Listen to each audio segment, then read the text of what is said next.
Welcome back to Theory Hammer, guys. We're going to be going over the datasheets today for the Orc Codex. If you haven't seen part 1, check that out. I'll try to remember to link it in the description below. Let's just get right into it. If you like the video, thunderhammer the like button, subscribe, leave a comment, hit Nurkle's bell icon, check out our other videos, do all that YouTube stuff. Let's just get right into it. Alright, we finally made it to the datasheets, guys. It took a long time, I know, but now we're here. So, let's start. Let's wog our way into this. Graham can do it better than me, though. Whoa! I can't do it on demand, man. It's hard. So we got Gazgul Throck on there, right? The first attachment data. There you go. He moves 5. He's T6. I can't do it, dude.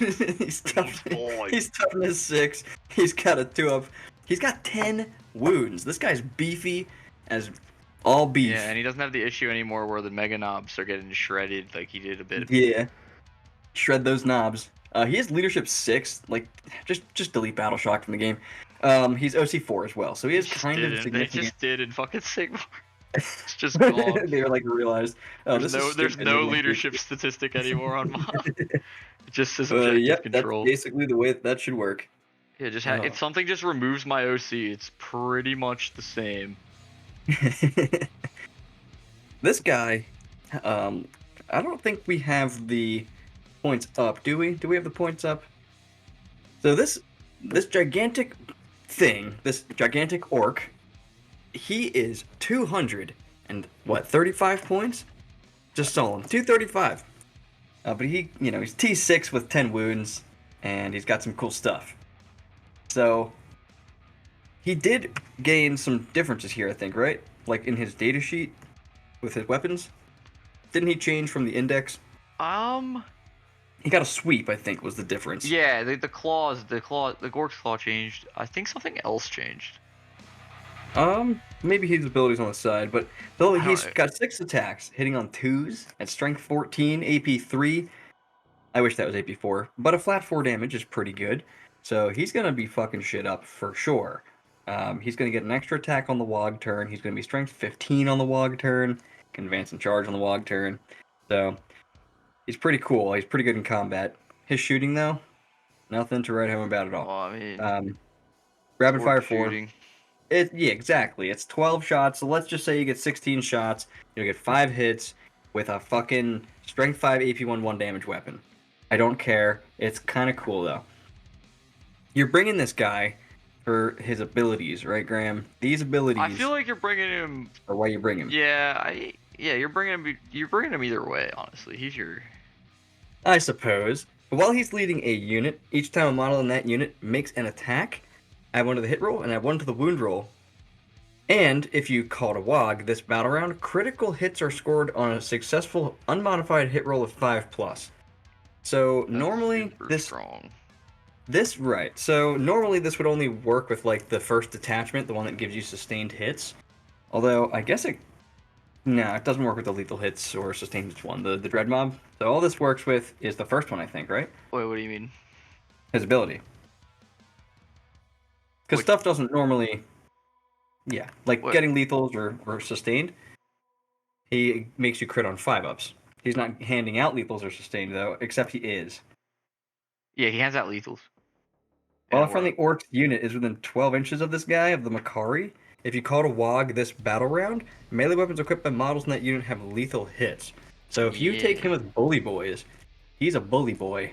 He's the bully boy. Yeah, you're always bringing a unit of 6 Meganobz with him and Bully Boys, either with claws or maybe saws. Probably claws on his unit. Mostly, just to take advantage of the lethal hits. I think you usually take claws on those, just anyway. Anyway, just any Meganob unit. I think the double saw is pretty good on just like ones. Oh, that's what you were saying. Yeah, the double saws. Saws are good. I like the claw on the Gazgul unit. Because of the lethal hits? Just because of the lethal hits, and you get a lot more attacks that way. It does depend on what you're going into, obviously. But right. It is only otherwise, AP2, though, I do like the double saws where it's The double saws have a better AP, and that's pretty important, but they are less attacks, yeah. But this big fucking guy can lead Meganobz. If you're in Bully Boys, it's less bad because you have double WA, so it doesn't matter. But if you're like running him outside of Bully Boys, that's why I like him in Bully Boys. because he gets to wog twice, and so he gets his ability twice, which is pretty awesome. Pretty awesome indeed. And then he gives you, you know, +1 to hit and wound. So that's pretty awesome. Makari, though, he's got a 2-up invuln. So he's pretty hard to get rid of overall, just this whole model. Very hard to get rid of. Well, especially when you consider what it's gonna be leading. Shooing through that in Bully Boys is very tough. 6 Meganobz. Yeah. Mm-hmm. Super duper tough. So this guy has to be your warlord. You can lead the Meganobz. Doesn't really do anything anymore. He's pretty good. But that's Gaz's goal. So is there any detachment that's not taking Gaz? Probably Speed Freaks, just because like where do you put him? Dread Mob? I mean, yeah, probably not. Yeah, I don't think you take him in Dread Mob. Do you take him in the what is it called? The Green Tide?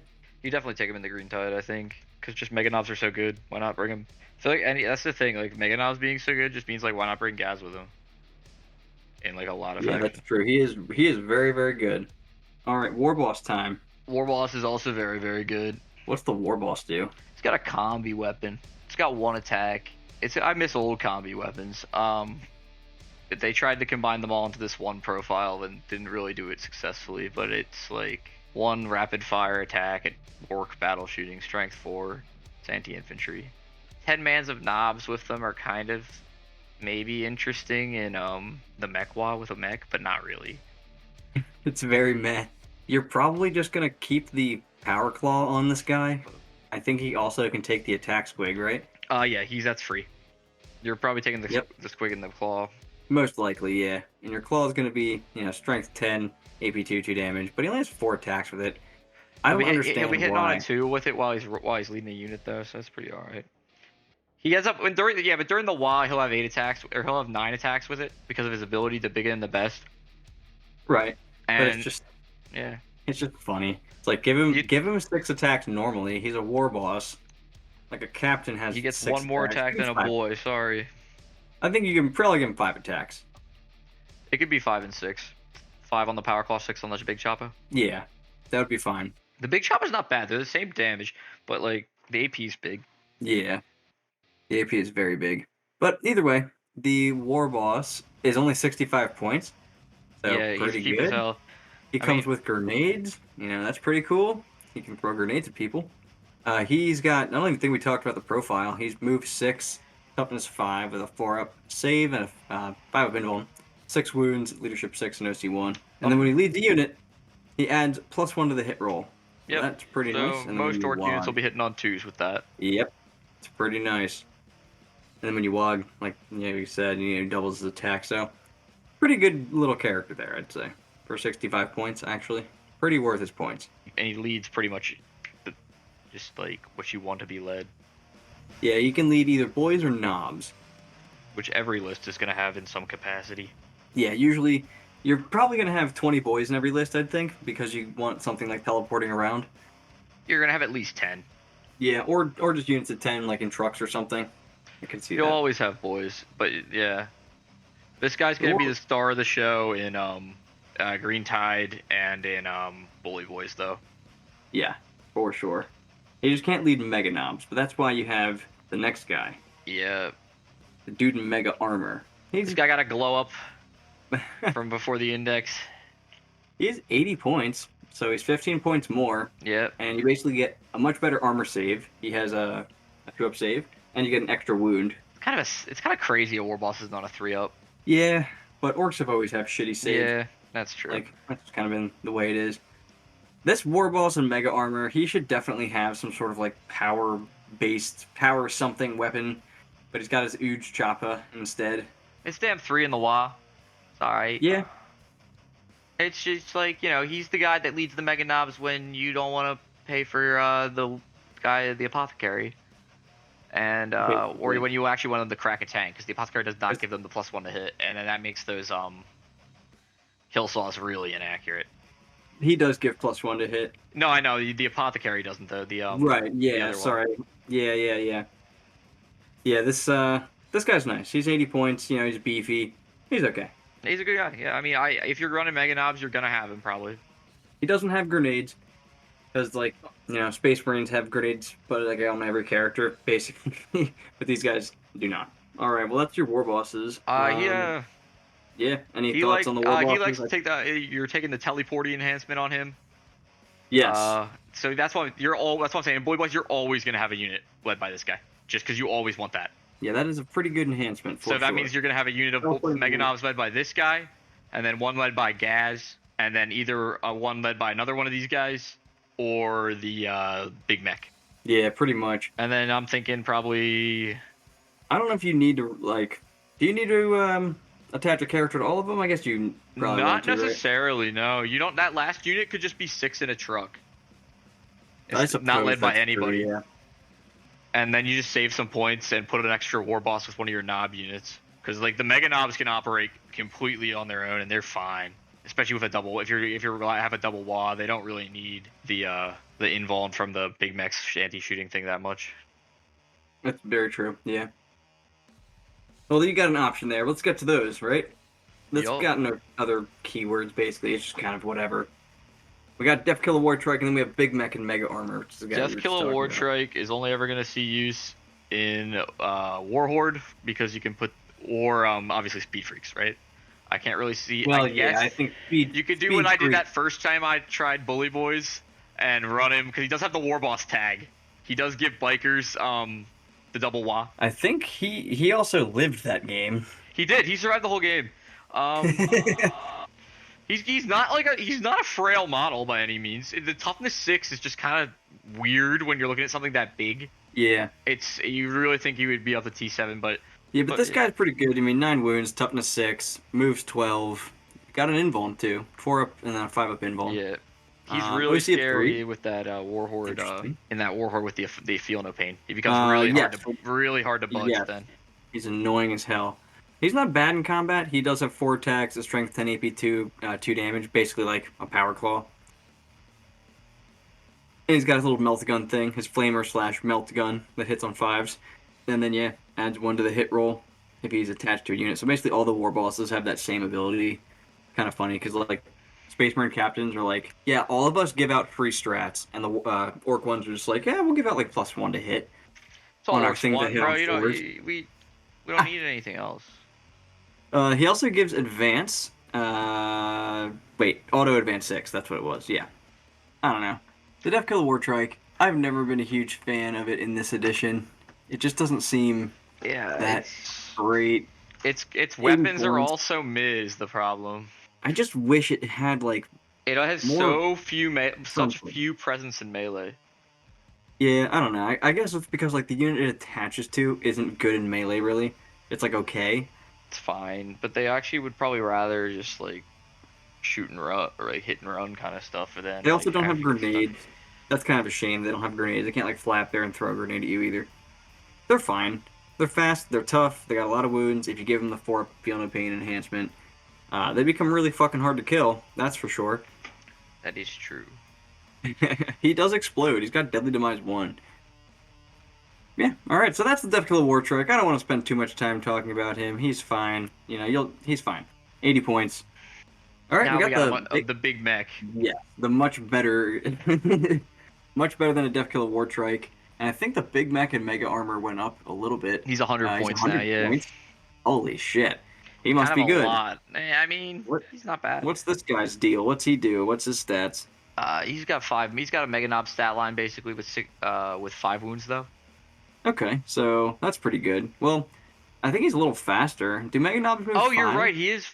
Yeah, he is an inch faster. But I mean, he's gonna be with them most of the time, so it's not gonna come into play. But if he is alone, he can book it a little faster. He can move at his speed when he moves. He just has to stay in coherency. Now, for the weapons you bring on this guy, I think it's actually probably a trap to bring a gun, but it is kind of fun to bring one. He does give the unit reroll 1s, like a mech does. Do you ever want to use shooting with Meganobz? It just sucks you can only be attached to fucking Meganobz. And Meganobz don't have any real shooting option they really care about. The main reason you take this guy is because he's returning 30-point models to your unit every turn. You could be an argument for taking like saws or claws with custom shooters in Mekwa or whatever it's called. What's it called? Dreadwa? What's the Yeah, what's maybe.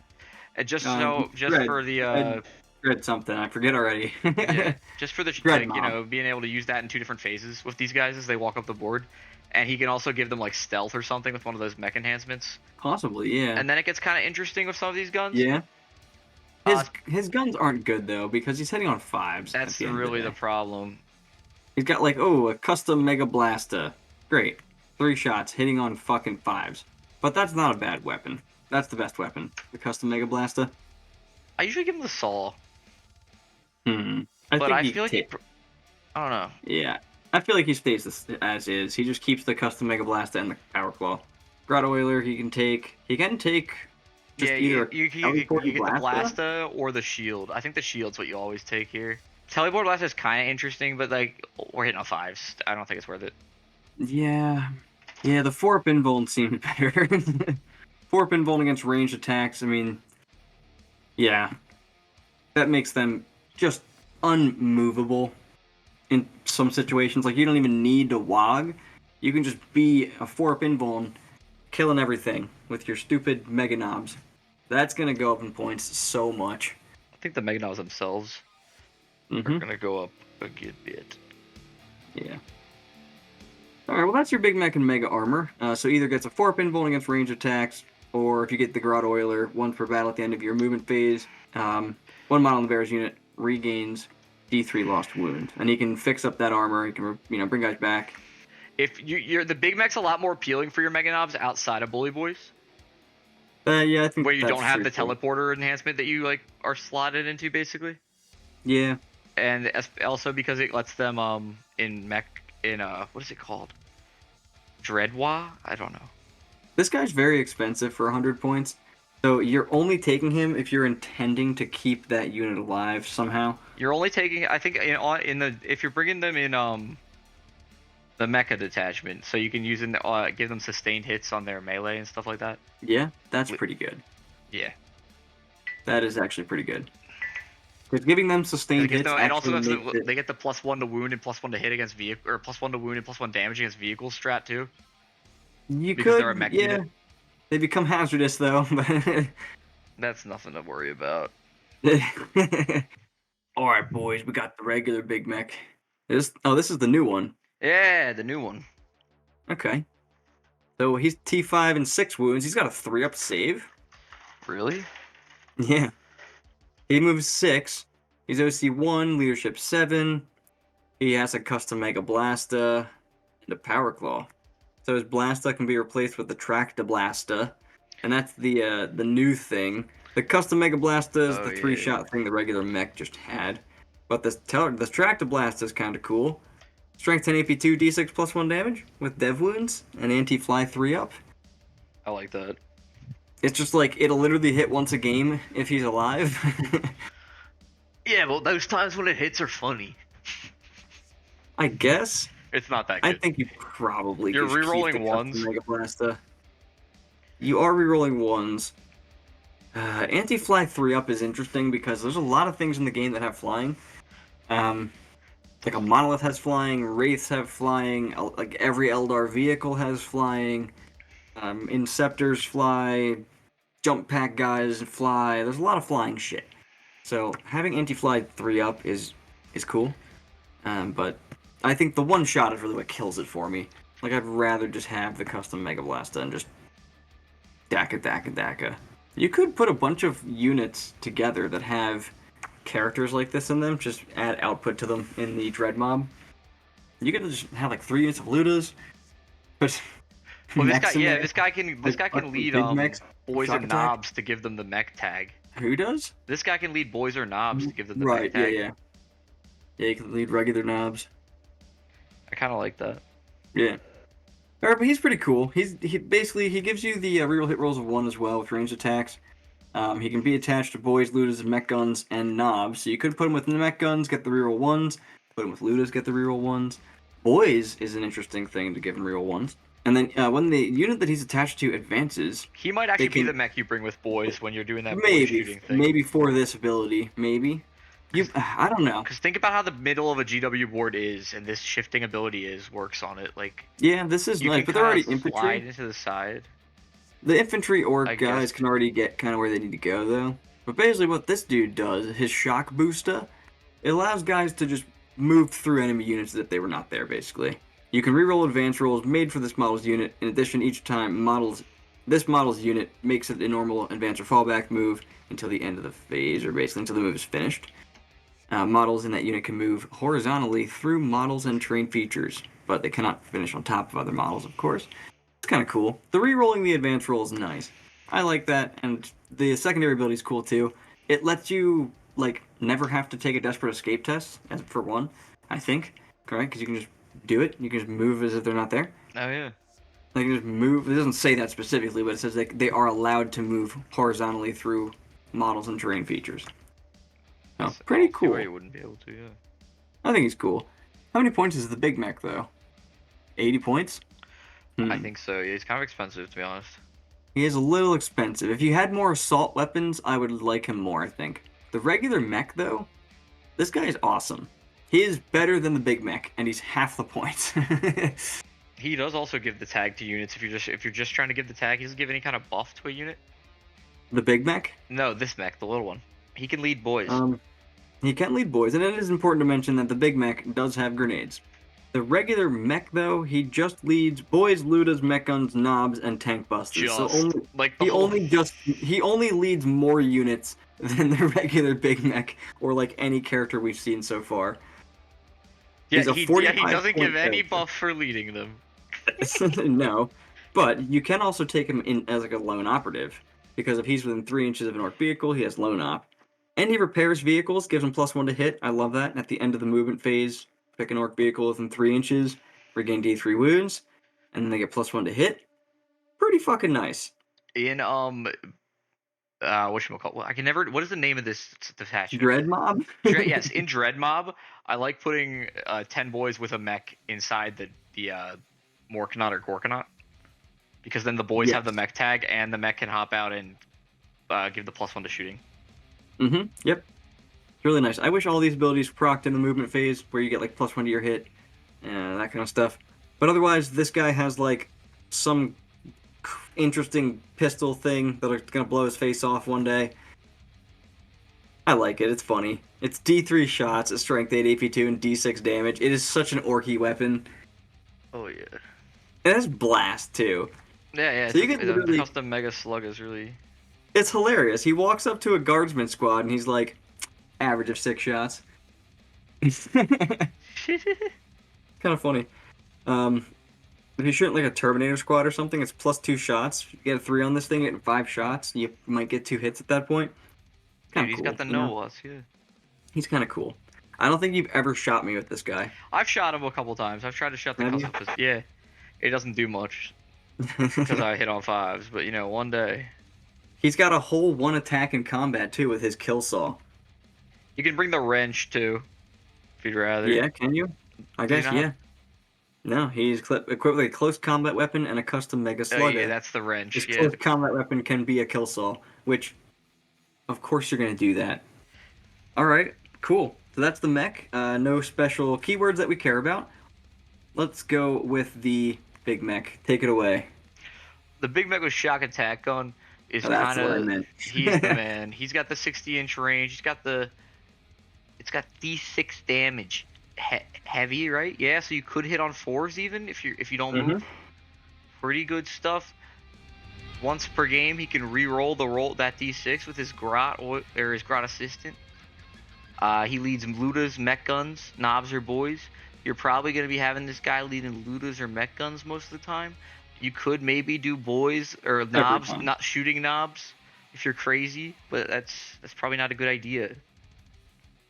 If you're gonna have a Mek lead Nobz, it's probably this other 80.1 above. Yeah, so the regular Mek though, I don't think I might have said he's 45 points. The Big Mek with the Shokk Attack Gun though, 75, I believe. Yeah, 75. All right, so he's 75 points. He could be attached to boys, Lootas, Mek Gunz, Nobz, all that sort of same stuff. I like him a lot on Lootas. I do too. He's kind of what makes Lootas good. You still probably just do like sustained hits and lethal hits on like a unit of Lootas. That's still really good. Because if you're giving them ignores cover, I guess you can't do both, can you? Or can you? Maybe not. I don't know. They're good either way. Giving them rerolls to hit, +1 damage, all that ridiculousness. Oh yeah, wait, can they not get them both? Is it a strat that gives them both, or the enhancement?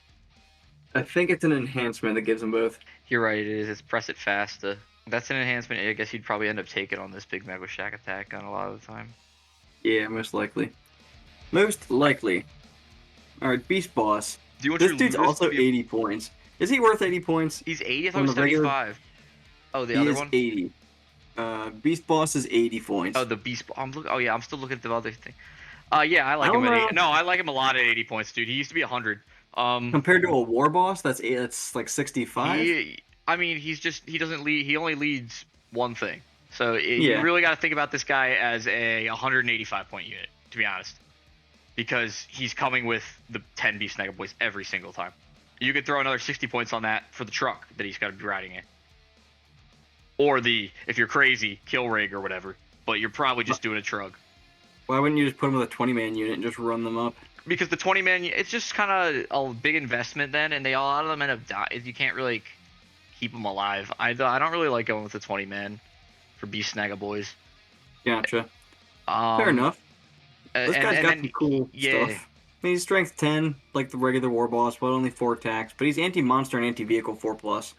And he gets dev wounds on the charge. Yeah, which is really good in Bully Boys with the Ed Stompa enhancement, which lets him reroll the wound roll against reroll wounds of 1, and if the target's below half strength, he can reroll the wound roll in general. So with his dev wounds, that can really smack a vehicle around, especially considering he rerolls the whole hit roll from the Beastsnagga Boyz that rule when they're attacking a vehicle. Is that what they do? They get to reroll. Yeah, they get to reroll hits against vehewels. And they're already hitting on 2s when this guy leads them. So yeah, they're hitting on 2s rerolling. Yeah. Yeah, so he's got 6 wounds, he's got a 5 invuln. If you're in Warhorde, that could be a ton of hits off the sustained. That's kind of weird that he's only T5. Yeah, you'd think he'd be T6, huh? Yeah. He's got a Feel No Pain as well. He does have Feel No Pain 6+. He does have Feel No Pain 6+. I think all the Beastsnagga stuff has Feel No Pain of some kind. Yeah, everything does. He doesn't have any interesting keywords, though. The Squigosaur guy changed, too. I don't think this Beastboss changed, but the Beastboss on Squigosaur changed majorly. Yeah. It is a lot cheaper, I think. Oh, yeah, it's a good bit cheaper. It's 130 points. It's the same amount. Although you're never bringing it alone anymore, so it's not quite as... It's a little deceiving how much cheaper it is, because it's no longer like a single part of your list. You know? Yeah. It's actually like a nearly, what is it, at 130 point unit, right? On top of a already 320 point unit, essentially, because it's good, or 160 point unit. Yeah, I'd probably say the bigger one, the 300 plus point one. Yeah, because if he's gonna be bothering to lead it. Yeah. Although if you're you're into Great Hunt, you might have like 3 of these guys and a Mozrog, so some of them might be leading 3-mans. But outside the Great Hunt, I don't know if you're actually playing this outside the Great Hunt. Honestly, right now. I don't know if you need. Well, yeah. You could play it in Warhorde probably. It's probably fine. But honestly, I don't think they're thick. Oh yeah, they're still pretty thick. Yeah, I guess it also to be fair, he does have the Warboss tag, as does the last guy we just talked about. So they do work with the double WA and Bully Boys. That's true. They do. Does he do anything on the turn that he wogs? No. He just adds 1 to charge rolls, and you can use the heroic intervention stratagem for 0 CP. That's kind of cool. If you have if you have multiple ones of these units, they can all use that. That is an interesting thing. If you take like a bunch of units of these things, they can all like heroically intervene for each other. That's pretty nuts. It's pretty interesting. He's got Feel No Pain 5 up. He's T8. With 8 wounds now, instead of, I think, 10 or 9 before. He was T10 before. I think he half damaged before. Like, something. Still got his 5-up invuln. He's very tough still. He didn't lose any of his offensive pressure at all, either.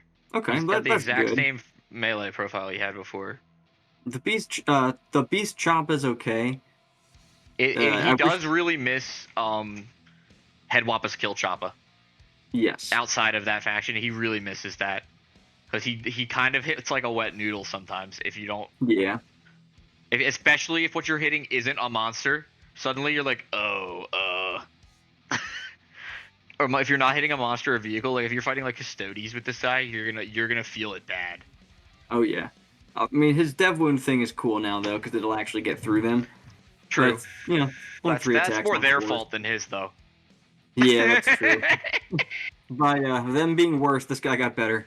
Next we have the poor overshadowed Painboss. Oh no. My man costs less than a Painboy. I know, it's weird. Right? He's the Painboss, and he's also exclusive to Beastsnagga Boyz, which I don't think he needs to be. I think they could have made these guys like he could have been the Warboss equivalent of a Painboy. He could have given like, dare I say, a 5-up Feel No Pain, but a 4-up Feel No Pain in the Wada Boys. Is that insane? Like he's why is he less expensive? He's 60 points. This can only lead Beastsnagga Boyz, that's why. Okay. The Beastnagga Boyz heroes like only lead them, so they don't have to worry about them balancing like with Nobz, basically, I guess. I guess.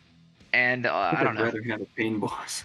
They also he's the kit you can buy on the wall at the DW store right now. So the Painboy it's funny because he's actually easier to kill. He only has 3 wounds and a 5-up save, whereas this guy has 4 wounds. Yeah, and a 4-up he's 4-up save. He's literally he doesn't have. This guy's got Feel No Pain 5-up, and this guy doesn't have anything. But they both give out 5-up Feel No Pain on the unit that they're leading. The difference is that the Painboss, he gives and so at the end of your movement phase, you select a friendly Beastnagga character within 3. They regain 3 lost wounds. They killed this model by getting rid of those guys. Right. Like, what character are you using this on? If you're at the point where your Beastnagga characters are getting hurt now, they needed to change what this did. Yeah. Because there's no single unit, like, oh, wow, my Warboss on foot, or my Beastboss on foot is back up to 4. And it's like, like when you could bring like like 2 of these guys and have them like follow Mozrog around, it was a lot meaningful, because suddenly that 4-up Feel No Pain, those 2 D3 wounds you get to heal on that guy. So on you have one fall on Mozrog, the other one fall on the Squigosaur boss. So the Painboy is definitely better. He can be attached. Yeah, like, he can be attached to so many more things. He can be attached to Boys, Nobz, Lootas, Burna Boyz, Tank Busters, all that. I mean, yeah, he can be attached to one more thing, Nobz, because there's no way you're ever attaching him to any of those last 3.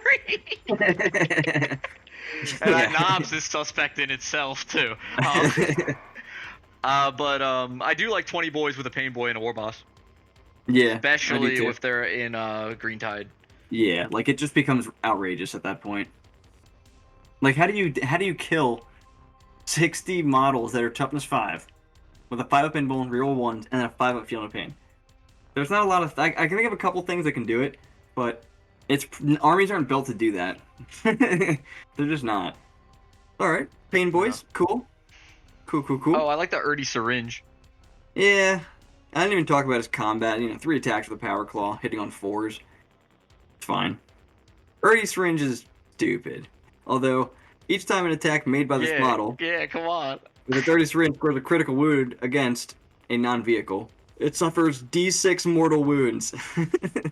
You could just roll with the 30 Syringe and just go. Crazy. You always get to roll with the 30 Syringe. That's literally like... yeah. Pretty ridiculous, because if he hits with it and then wounds with it, because it's anti-infantry 4-0. So the critical wound isn't that hard to do on something like somebody's, and it's precision, right? It is precision. Yeah, it's precision. It's funny. It's kind of funny. It is fucking funny. The doc is in. He's bringing the pain. All right, cool. I'm ready to move on to Weirdboy. This guy's good. He was good as a lone op before. Now he's even better. Or not a lone op, but as a solo operator. Yeah. Blows up, has a bigger explosion when he blows up than the Deffkilla Wartrike. Note that. It's a D3 explosion on this man.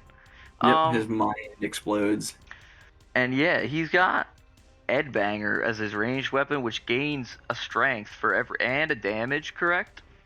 Yep. For every 5 boys in the unit. So you'll be on strength 10, damage 4 if you're full size 20-man boys, which is pretty spicy. It'll actually be damage 5. Right? Oh yeah, damage 5. Yeah, that's how Yep. 1 plus 4 would work, huh? Yeah, he's I got funny. that orc math, man. 5's a little out of my league. 5's the only number you should know for shooting. No, we don't know about it. We just see the number was too bad. But he's okay, like, as a character. He's fine. What you're really taking T5. for? Yeah, he's 4 wound character at T5 with a 5 save. He's not going to live through any shooting or anything, but the reason you take him is for the jump. Tell us about the jump. So you roll a 1, and then your guys stand there like idiots.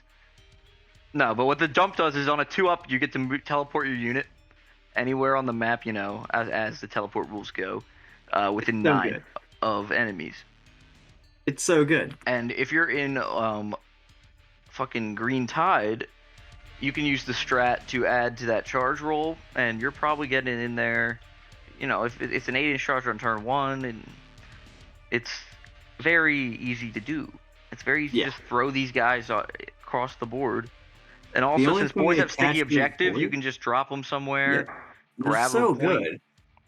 Exactly. Like, cause you attach them to boys, 55 points. You give every guy in the unit deep strike every turn for 3 points a guy. That seems pretty fucking good.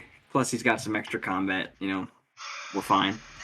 But is it just boys? Teleport guys Can around, this guy lead Burnas? He can only lead boys. But yeah, teleporting around boys. Yeah. That's so good. Sticky objective over here. Mine. And then just charge. Yeah, your Weirdboy is really good. His points are really good. His ability is really good. He's nice. He's even nice alone too. If you just wanted to have him going around, because he's easier to hide then. But that's probably not going to happen unless you're maybe in one of the. Now that Snikrot's lone op, it's probably not going to happen at all. Yeah, you probably don't need them to be sneaking around. I think you just have better builds with your detachments than to think about putting these guys as like lone ops. Not even lone op. They don't have it. They're just like.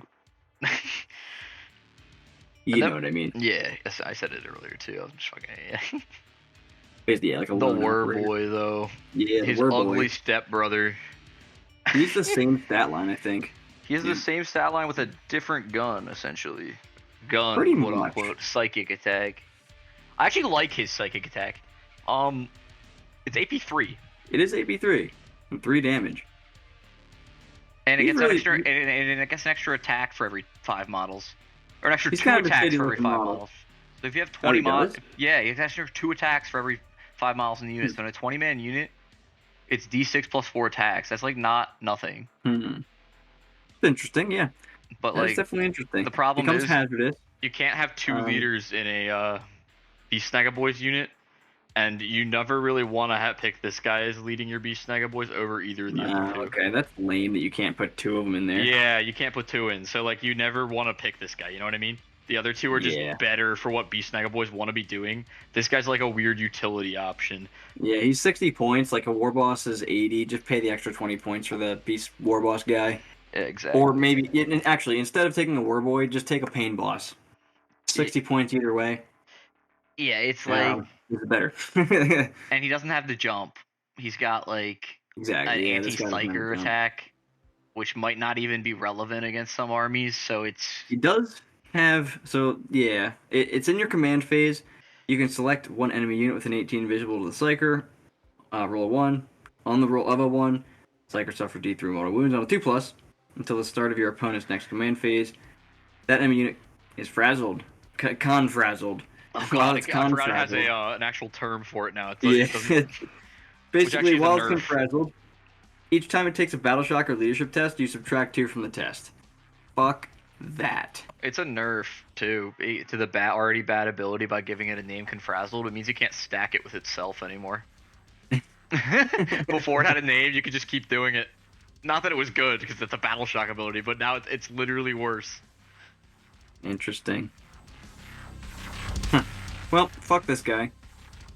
Let's move to the next page. He's cool on I the got Lord mod- Tower. If you get that model with the kill, it comes with everyone comes with a kill rig, and you can throw him on the War Tower on your kill rig, and he looks cool up there. Mozrog's next. He scrags so he bad. changed. Is he? No, he just scrag bad. How many points is he? Mozrog is 165. So it's comparable to your Beastboss because He's 30 points more. I mean, that's yeah, but your Beastboss is almost always going to be 100%. carrying an enhancement. Yeah, okay. So it's probably going to closer to 10 points more. Yeah, fine. But even still, so I like to think of it that way because like the other guy's almost always going to have one of your enhancements that are Beastboss related, be it the 6-inch pile-in or whatever, or 6-inch consolidate rather. Yeah. Or the yeah, you're right. The other they one. will usually have some sort of enhancement or something, so it'll bump up their points a little bit more. Maybe looking at like 150, 145. But he is still more expensive at 160, and I still think he's worse, even when you take an enhancement on some other dude. Yeah, because what you're paying for him is basically the fight on death thing that he gives the unit. And it's not even automatically; it's on a 4+. Yeah, and the problem too is these things tend to die en masse. Like when they're mostly dying is on your way to get them in. Not necessarily, but like having it just be on a 4-up is really awkward. I don't know. I don't like it very much because you could either do really, really good with that, or do really, really bad with that. And it's only when they're destroyed by a melee attack anyway. So like even if you're shot in melee, it doesn't go on. He does have another ability. Each time he makes a melee attack and targets a monster or vehicle, you add one to the damage characteristic. If it's Titanic, you add 2 instead. That's kind of cool, but he's kind of lacking. He doesn't actually buff his unit weapon with anything other than the fight on death. And like in melee, he's not really that good. Big Chomp is nice. It is 4 damage. It's AP 2, which is nice, and it hits on 3s, which is nice. The thing that I don't like is his Gut Ripper. It's only AP 1. So, the +1 damage is nice, though. It's just, like, he just doesn't have... I honestly like the +1 to charge rolls that the normal Beastboss gives to his unit more than his fight on death. Like, I much more value the unit consistently getting in. Is that what he gives them? Yeah, he gives his unit +1 to charge, the normal Beastboss, whereas this guy just gives the fight on death. And the +1 to charge is just so much more. It's gonna always matter. You're not rolling for +1 to charge on a 4-up. Yeah. Yeah. So I'm not a big fan of this guy. He does have a 4-up invuln. He's real tough. 5-up feel no pain. 4-up invuln. 8 wounds, toughness 8. So he's tanky, but I think not as tanky as he used to be. He's cool, but it's not like with Gaz. Like in Bully Boys, where you're like, okay, well, one of my Squighog units is Mozrog, and then one of my Squighog units is you could very easily just have 3 Beastsaurs. Yeah. No Mozrog. Yeah, I just don't think that he's worth his points. He needs to come down, and even then, I just don't think his abilities are very good. This is good. The +1 damage is fine, but his first ability is just so not... I wish the +1 damage was for his unit. That would be crazy. Then that would there be might so be something crazy. to talk about here. All right. I can't say this. Zodgrod Wortsnagga. Yep. This guy, Say it in the Orc voice. he does one thing and one thing only, and that's like try to scout move up in a truck with a unit of like a bunch of grots and just fan out. If you're not doing that, you're not bringing him. But if you are doing that, he's really good at it. And he is, he can only attach to Gretchin. He makes them, like, really funny. Like, if that buff that he gives was on any other model in 40k, other than Gretchin, super runts, like, if that stat, like, those buffs that were given out by a different leader, it'd be insane. That couldn't. Yeah. Scout, +1 to wound, +1 to hit and wound, and -1 to be wounded. Yep. And then you get a 6-inch, +6 inches to your move characteristic once a game when you log. Pretty good. And he's a Beastsnagga, so he's got to feel no pain. Yep, he has 6-up feel no pain. He has 80 points. He's pretty cool in combat. He's AP 2. Randomly, yeah, like a decent combat weapon, like better than the Oh wait, he has more attacks than a Warboss, which is kind of funny with his claw.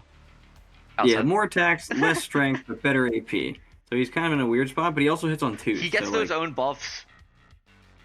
Mm-hmm. He gets his own buffs, so he's actually hitting on... He's +1 to wound. Right, so he's going to be winning most things on. He's going to be wounding anything on a 4 or better. Weapon skill 2 is kind of nuts. They didn't even need to give him that because he gives himself +1 to hit. Yeah. Like, just give him weapon skill 3, bro. It's gonna happen anyway. Sometimes they just don't think. The grab zap, and then he got randomly anti-monster 4 on his crappy pistol. Squig Stompa. Like what? Why? Dude, we're gonna see another example of orc pistols with random better stats in the next guy here with Snikrot's 4-up pistol. And Snikrot is pretty good. So his stat is these toughest 5, 6 wounds, 5 up, 5 up. And leadership 6. For some reason, OC1. He has leadership 6. Why? Move 6. So everything's moved 6 basically. This guy moves 10. Mozrog. Otherwise, shit's been moving 6. We haven't really been saying the movement. Oh yeah. But yeah, go tell us what Snikrot does, because he seems pretty nice now. Yeah, he got a glow up here with Lone Operative if he's not leading a unit now, which means he's almost never going to be leading a unit because Kommandos are overpriced. We'll get to them in a second. But Snikrot can really just do your objectives game now. He can just go around the map. He's an infiltrator, so he can disrupt deployment. He can sneak around. He's just the man. His Mork's teeth can blend up stuff like other infiltrators that he might be contesting places with early game. Yeah, they're nice. They're precision twin links. 6 attack, strength 6 AP, 1/2 damage. Nice. Hitting on 2s too. Yeah, and then once per game he can make just a teleport somewhere on the map. So he can go over and do teleport homers or whatever he needs to do. Yeah, that's really good. That is really nice. I'm pretty sure pretty much every orc list is gonna bring one right now. There's I think not so. really He's infiltrator. He's great. Infiltrators with stealth, lone operative. Yeah, he's let's see, how many points is this guy? I just saw him a second ago. 80, 70, something like that. I think he's 85. Yeah, he's 85 points. So he's pretty good though.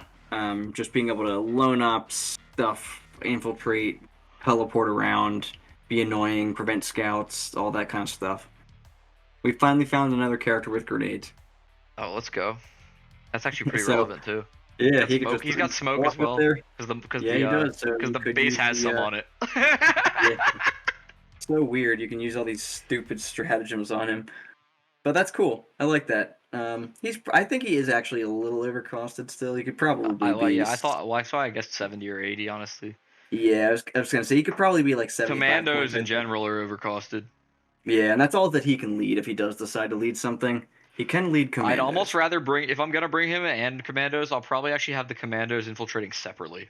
That's an interesting idea. Just so he can still do his do infiltrate 2 things, and then he can still do his teleport and be a lone op. But is he allowed to do his teleport if he is not with a unit? Yeah, once per battle in your movement phase. Yeah. Instead of making a normal move, it's okay. Yeah. I wish you could take Kommandos and units of 5, but they're also paying for past sins, I guess. Yeah. All right. The boys, the star of the show. The boys. Hell yeah. So you're pretty much taking these in every single faction. You're probably most of the time you're going to be taking sluggas and choppas with a knob, probably with a power claw. You could try the 20-man boy blob with shooters with a mech in Dreadwa. I do like that idea. I think it's fun to try. I don't know if it's gonna be winning any fucking. They ain't gonna be 5-0, but you'll have a fun time rolling some dice. What was it? We did the math out yesterday. It was like 14 lethals or something. You'll get like 19 lethals. Yeah, that's not bad. They're 2 damage apiece. Yeah, 1 AP, 2 damage, right?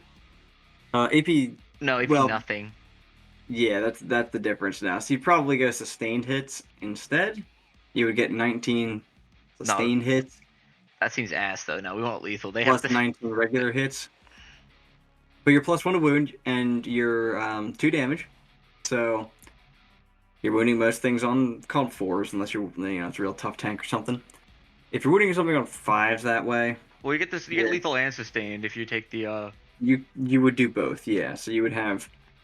And then you watch all your boys die to hazardous. Well, they would only become hazardous on 1s, right? Because you wouldn't be picking. If you did pick, then yeah. The boys are pretty fucking good now, dude. Like, let's see. Yeah, the boys are awesome. Like, they're 170 points for 20 guys. mm-hmm.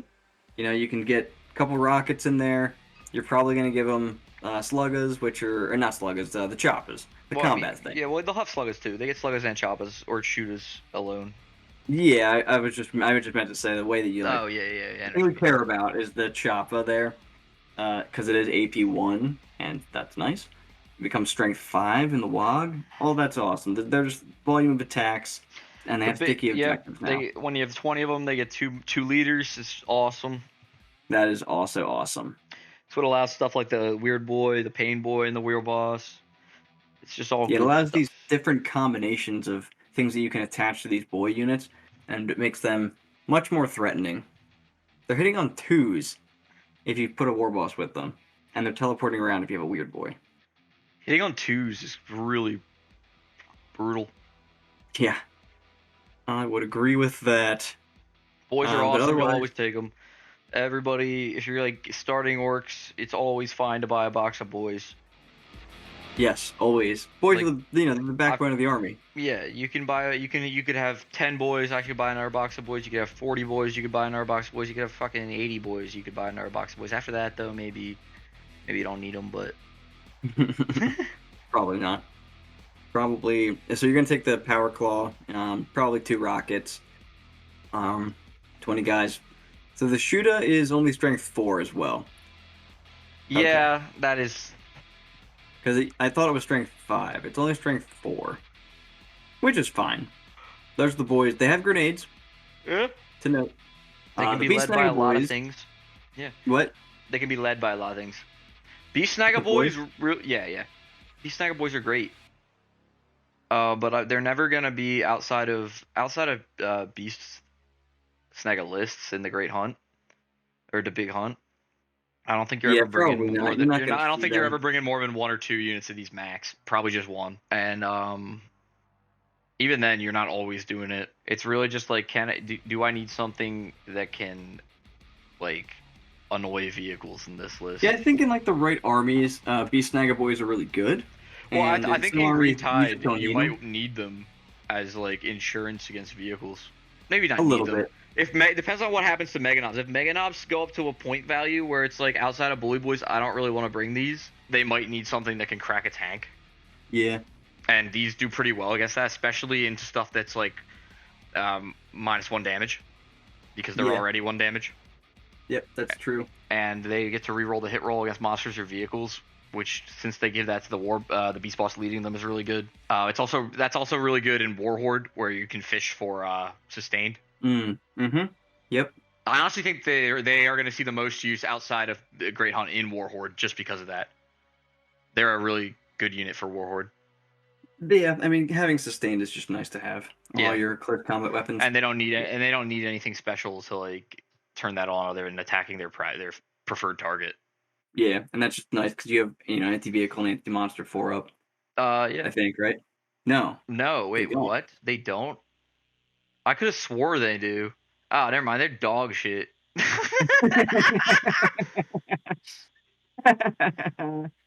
So the same profile as a regular boy, 1 wound, T5, 5 save.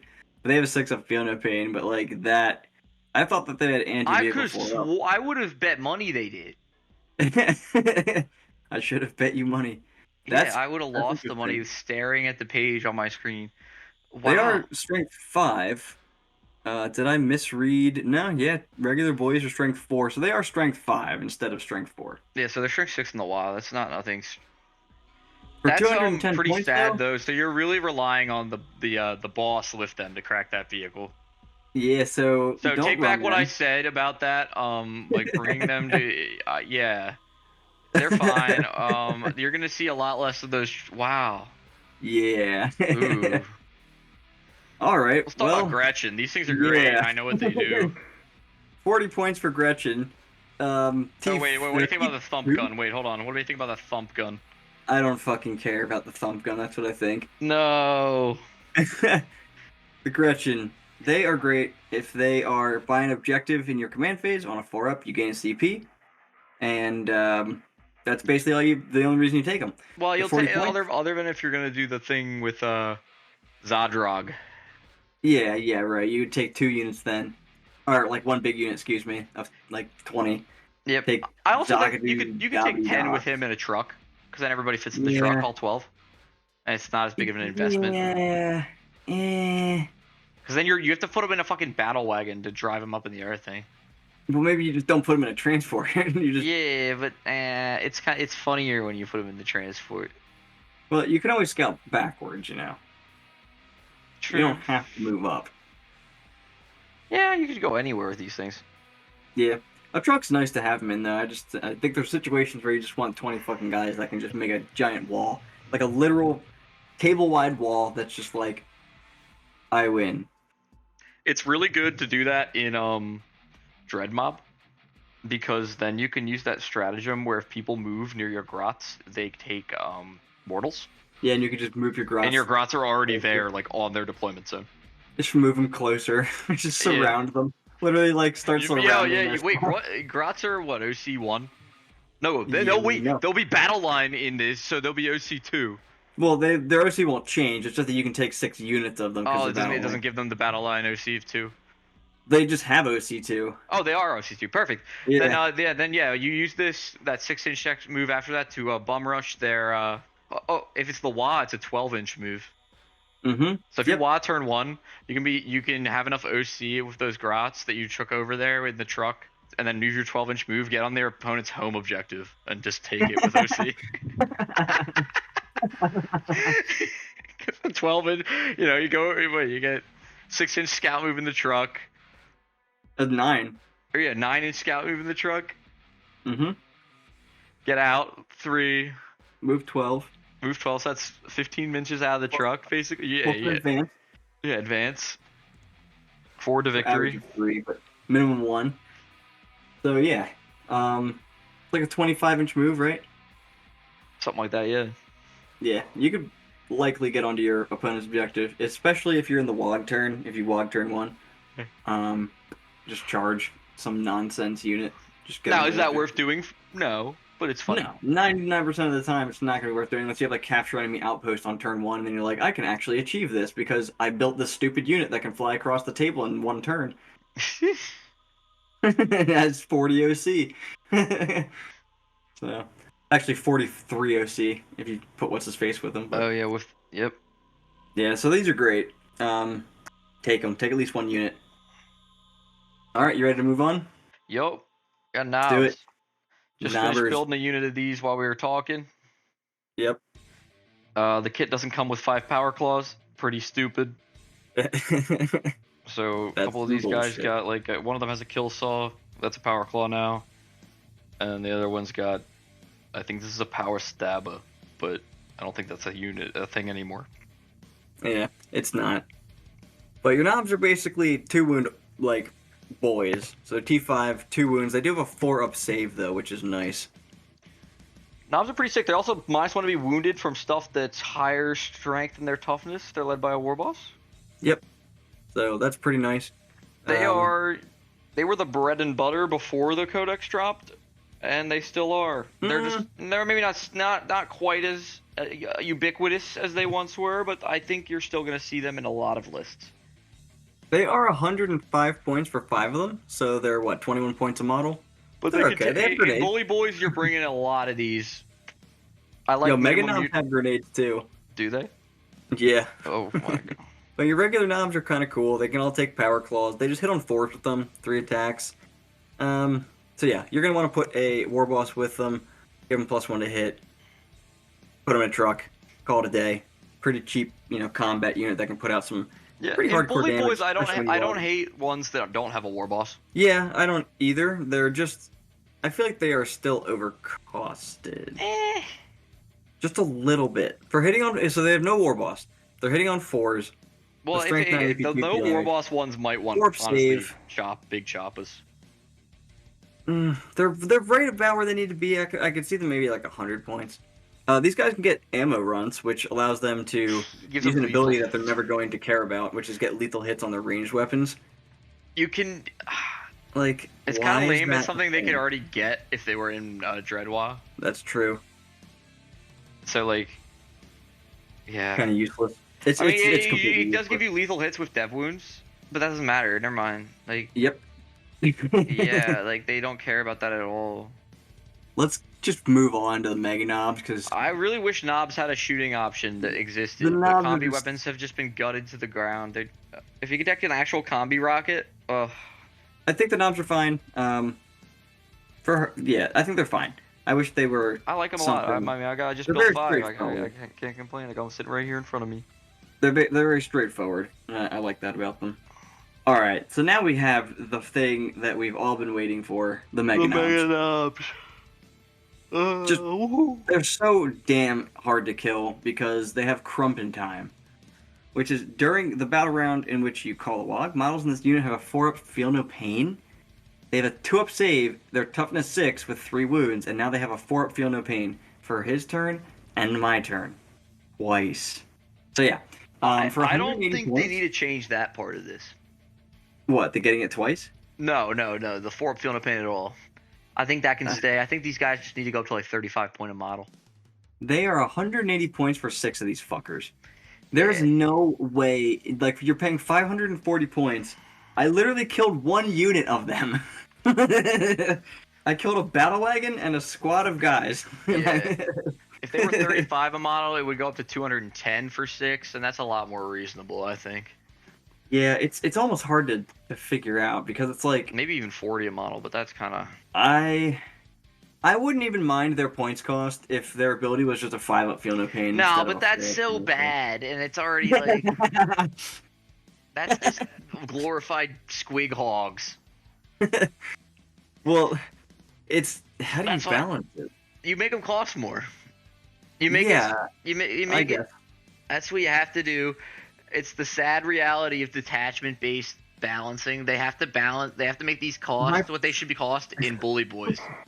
My problem with making them more expensive is that it punishes detachments that aren't Bully Boys. Exactly, but that's what happens with every single balancing decision GW does. So like, what are we gonna do? Yeah, I guess. I mean, that's probably what's going to happen at the end of the day. If I were to guess, they're not going to change the rule itself. I don't think they will just make them more expensive, but I think they'll make them too expensive. I think they'll make them so expensive where they don't do a whole lot of damage just off the bat, right? They only have like 2 attacks with their kill saw. Yeah, the so kills. 3 attacks on the wog. You're talking 18 attacks, +1 to hit, 12 hits. You're on a Land Raider because it's my favorite example. That's 6 wounds, which is another 3, so that's 9 wounds on a Land Raider. I have Armor of Contempt. I fail half of them, so I take like 10 wounds. So they don't do a whole lot of damage, is my point, even on the Wog turn.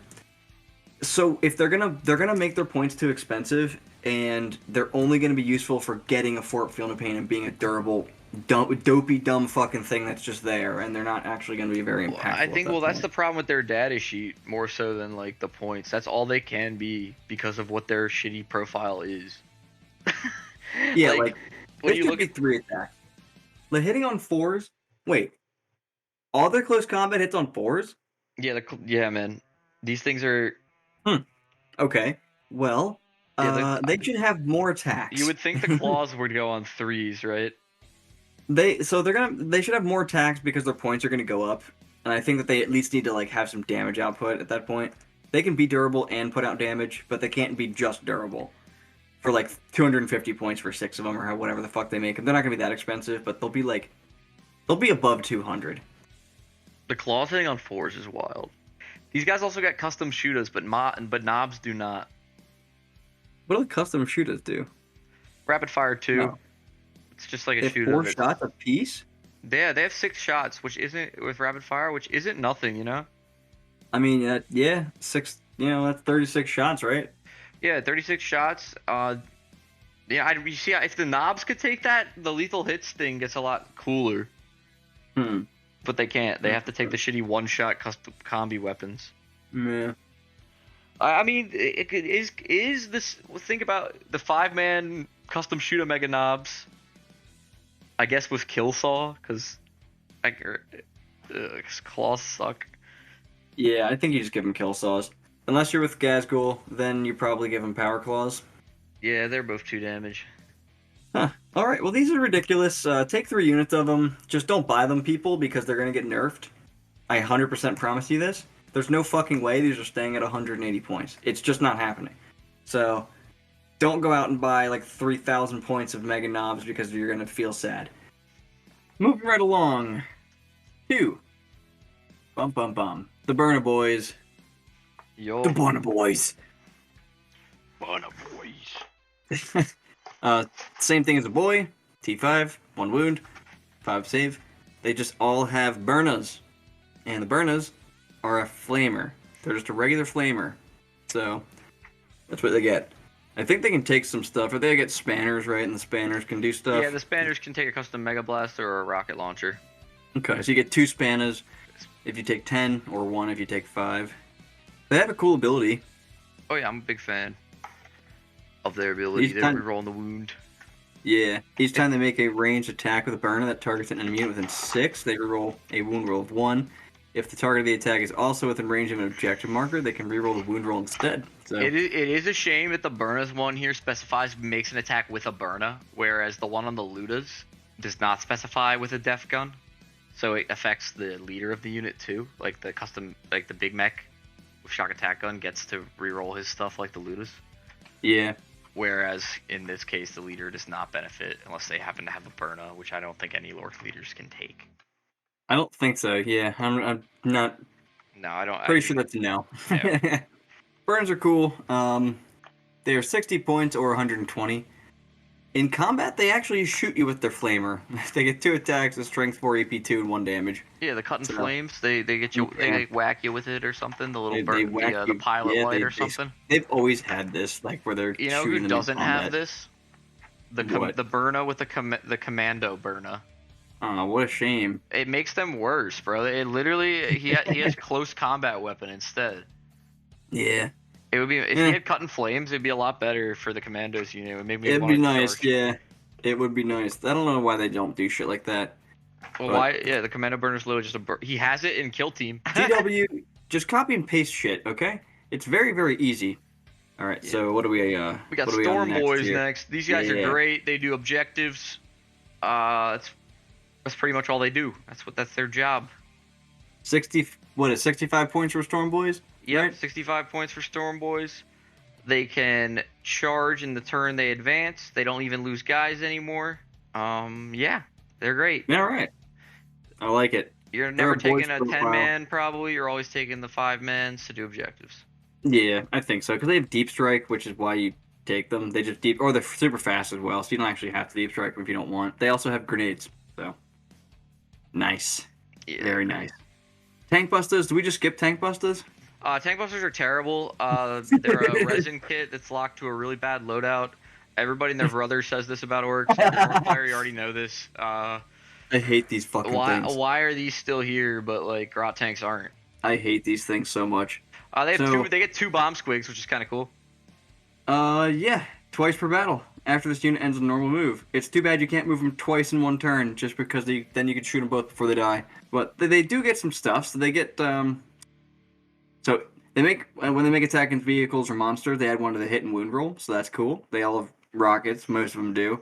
The boss has 1. 2 dudes have 1, and the other guy's got this fucking hammer thing, and this other guy's got some rocket pistols.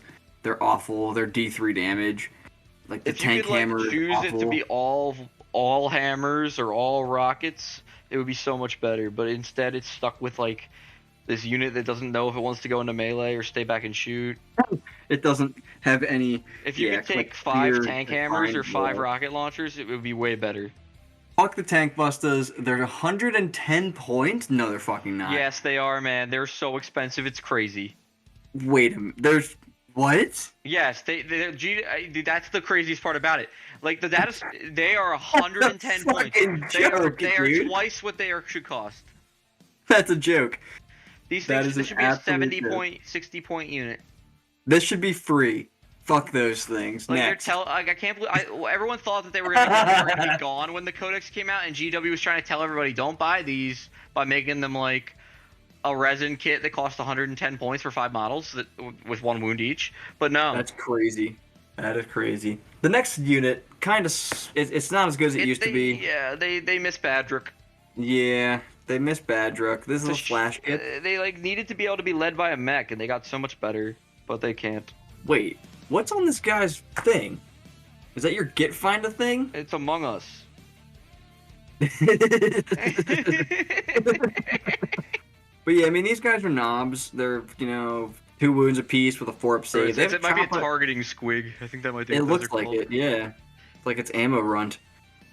These have a Choppa, which is nice. These are actually, they have a knob profile. Yeah.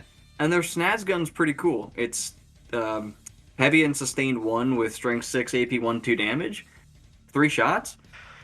These guys are just waiting on a leader if it's viable for them. Yeah. And Badrook has a full page in the codex about him. So, like, he should come back with a new model, allegedly, right? But, Maybe. Hopefully. That'd be cool. But these are cool because they've got the crazy gun show-offs. They basically increase their attacks to 4, which is pretty nice to have. If you put them in a truck, that's still cool because then they have the firing deck on it. So they have some play, I guess. How many points are Flash Gits? 80. They went down. They were 90 before. So Flash Gits being 80 points for 5. That's fine. 20 points it's not terrible, but like, there's just like a problem with the fact that they don't really fit nicely. They don't have any keywords you want in any of the detachments, right? That's correct. And they can't be led by anything to give them. Nothing can lead Cat Flash Gits. Nope, not anymore. Yep, and I think they needed to get the Nobz keyword, because they literally are Nobz profile-wise and model-wise. These things are on 40 millimeter bases. I mean, like, they've got sustained hits, heavy shooting. They're not bad. They're not bad at all. I think they're pretty good for their points. Just sucks you can't lead them anymore. Yeah. And they don't really fit into any detachments, I don't think. So. Alright, well, let's go to Lootas, because these fit into a detachment. Yes, they do. Well, and then outside of that detachment, I don't think you ever bring them. Yeah. And that detachment, of course, is the Dread Mob. With the push that button, because they got lots of buttons. Mainly, they have lots of triggers that they push. Yep. So Lootas, you're either going to be taken in 10-mans or 5-mans. I don't hate 5-mans in Dread Mob. I don't think you bring a leader on a 5-man, though. I think you just I think that's like when you're like looking at your grots and you're like, well, I got 10 points on my list. I could upgrade one of my grots to a Lootas to stand on the back objectives instead. Yeah. The Lootas are great now. They still hit on 6s, which really pisses me off, but they are rapid fire 1 and heavy, so you can get 3 shots with them, and then if you're in Dread Mob and you give them reroll everything, they start fucking shit up real fast because they're either ignoring cover or something good. Like they're getting 2 things. They give themselves reroll everything. Yeah. They give themselves reroll everything. They reroll everything if they're targeting something that's on an objective. Yes. Okay. And they give that to the Big Mech too. You don't even need the strat then. Yeah, you can still do the +1 damage, +1 to wound, but you don't need the rerolls to hit strat. And then if you have the guy, the mech attached, who has both, it gives you both abilities, or you can roll twice. They actually can't take the reroll to hit strat because the ignores cover might be good too. It's just super because, good. Yeah. So Stealth Lootas one isn't are bad like on them 100 either. points. They're like 10 points apiece. Yeah, they are. I like a Rocket or Custom Mega Blaster. Both are great. On this banner, yep, I would probably go with the Rockets. Just because it's already hazardous and you don't want to just be blowing them up. But it is a little bit of a toss-up, I think, because D6 damage is nice to have. It is nice to be able to spike. Yeah, I like the consistency, I think. It is also really sad, though, to roll like a 2 or a 1 on your D6 damage. Yeah. But it is an auto 3 shots. That is something to consider. But either way, they're super duper good. Blast, too. And I didn't mention, on the Flash Gits actually have grenades, too. That's interesting. Commandos have grenades as well. Huh. Commandos. I was just talking about them. Note the no cutting flames. No cutting flames. Nothing. They just got fucking choppas. The custom shooters that they bring, you can take 2 of those in a unit of Commandos. It's actually quite a lot of shots. That is a lot of shots. So it's 12 shots? 12 shots. Yeah, it's just like not enough. That's why I wish they had a tag that made it matter. Yeah, it's like, oh, we look at these guns we have, and then you're like, oh wait, I hit on 5s. Yup. But these guys are pretty cool. They're infiltrators. They get a bomb squig. They get a distraction grot to give them some more durability. They get a 5-up save from him once per game, or 5-up invulnerable save rather. Didn't this make them like unover? Oh, they are unoverwatchable. Okay. Yeah, they just can't be overwatched in general. Yeah, that's pretty nice to have. They can get in there and charge pretty early if you infiltrate them. You can move them up there with an infiltrate and then just charge without being overwatched.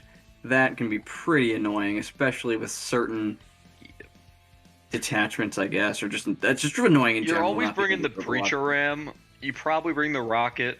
Yeah. You might not bring the Burna just because the Burna does help them fight other like infiltrating units because they can actually hit them then with the ranged attack. Yeah, that's true. Can you take more than one? No, unfortunately not. So it's not really that. But that plus the Bomb Squig might be able to do something. Yeah, the Bomb Squig's nice. I really do wish that these guys were like 110 points or something instead of... Yeah, they're two... Or if you could take them to 5. Yeah. Like, I wouldn't mind taking... If they're 135, let's say they were 140, I would pay 70 points for 5 of them, I think, still. Because you still get the Bomb Squig, you have an Infiltrator's unit, you're then splitting it in 2, effectively. When you can have it in 2 places, it takes... They can even make the Bomb Squig to require the full 10. Yeah. I don't understand why, but... Probably just because of the way that I don't think they want Orcs to have good infiltrating.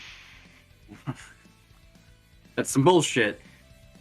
Because you could bring 3 units. I would bring 3 units of 5 and then a lone Snikrot every time. This guy is real cool looking. The boss with Slugga and Power Claw. He looks great. Yeah, it being a kill team models, they all look amazing. Those heads with the gas masks are awesome.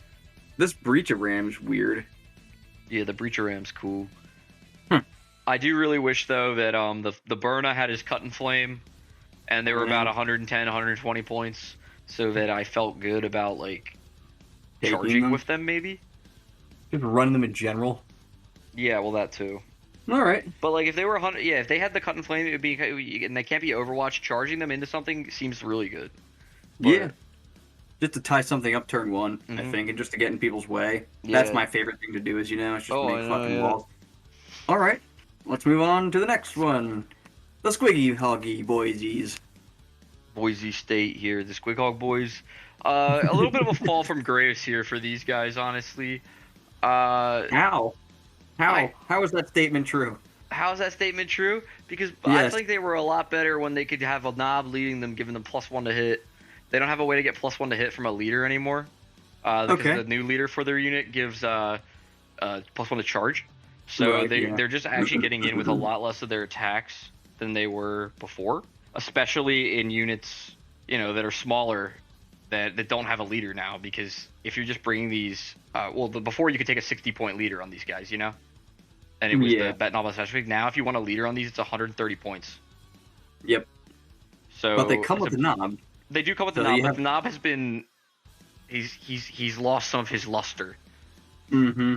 You can see his big choppa here is strength 6 instead of strength 7. I'm not sure why. Most Beastsnagga stuff is stronger than normal stuff, so... who knows? I don't think it's a bad unit by any means, but I do think it's not like the, oh my god, Squighogs, because they've also gone up in points.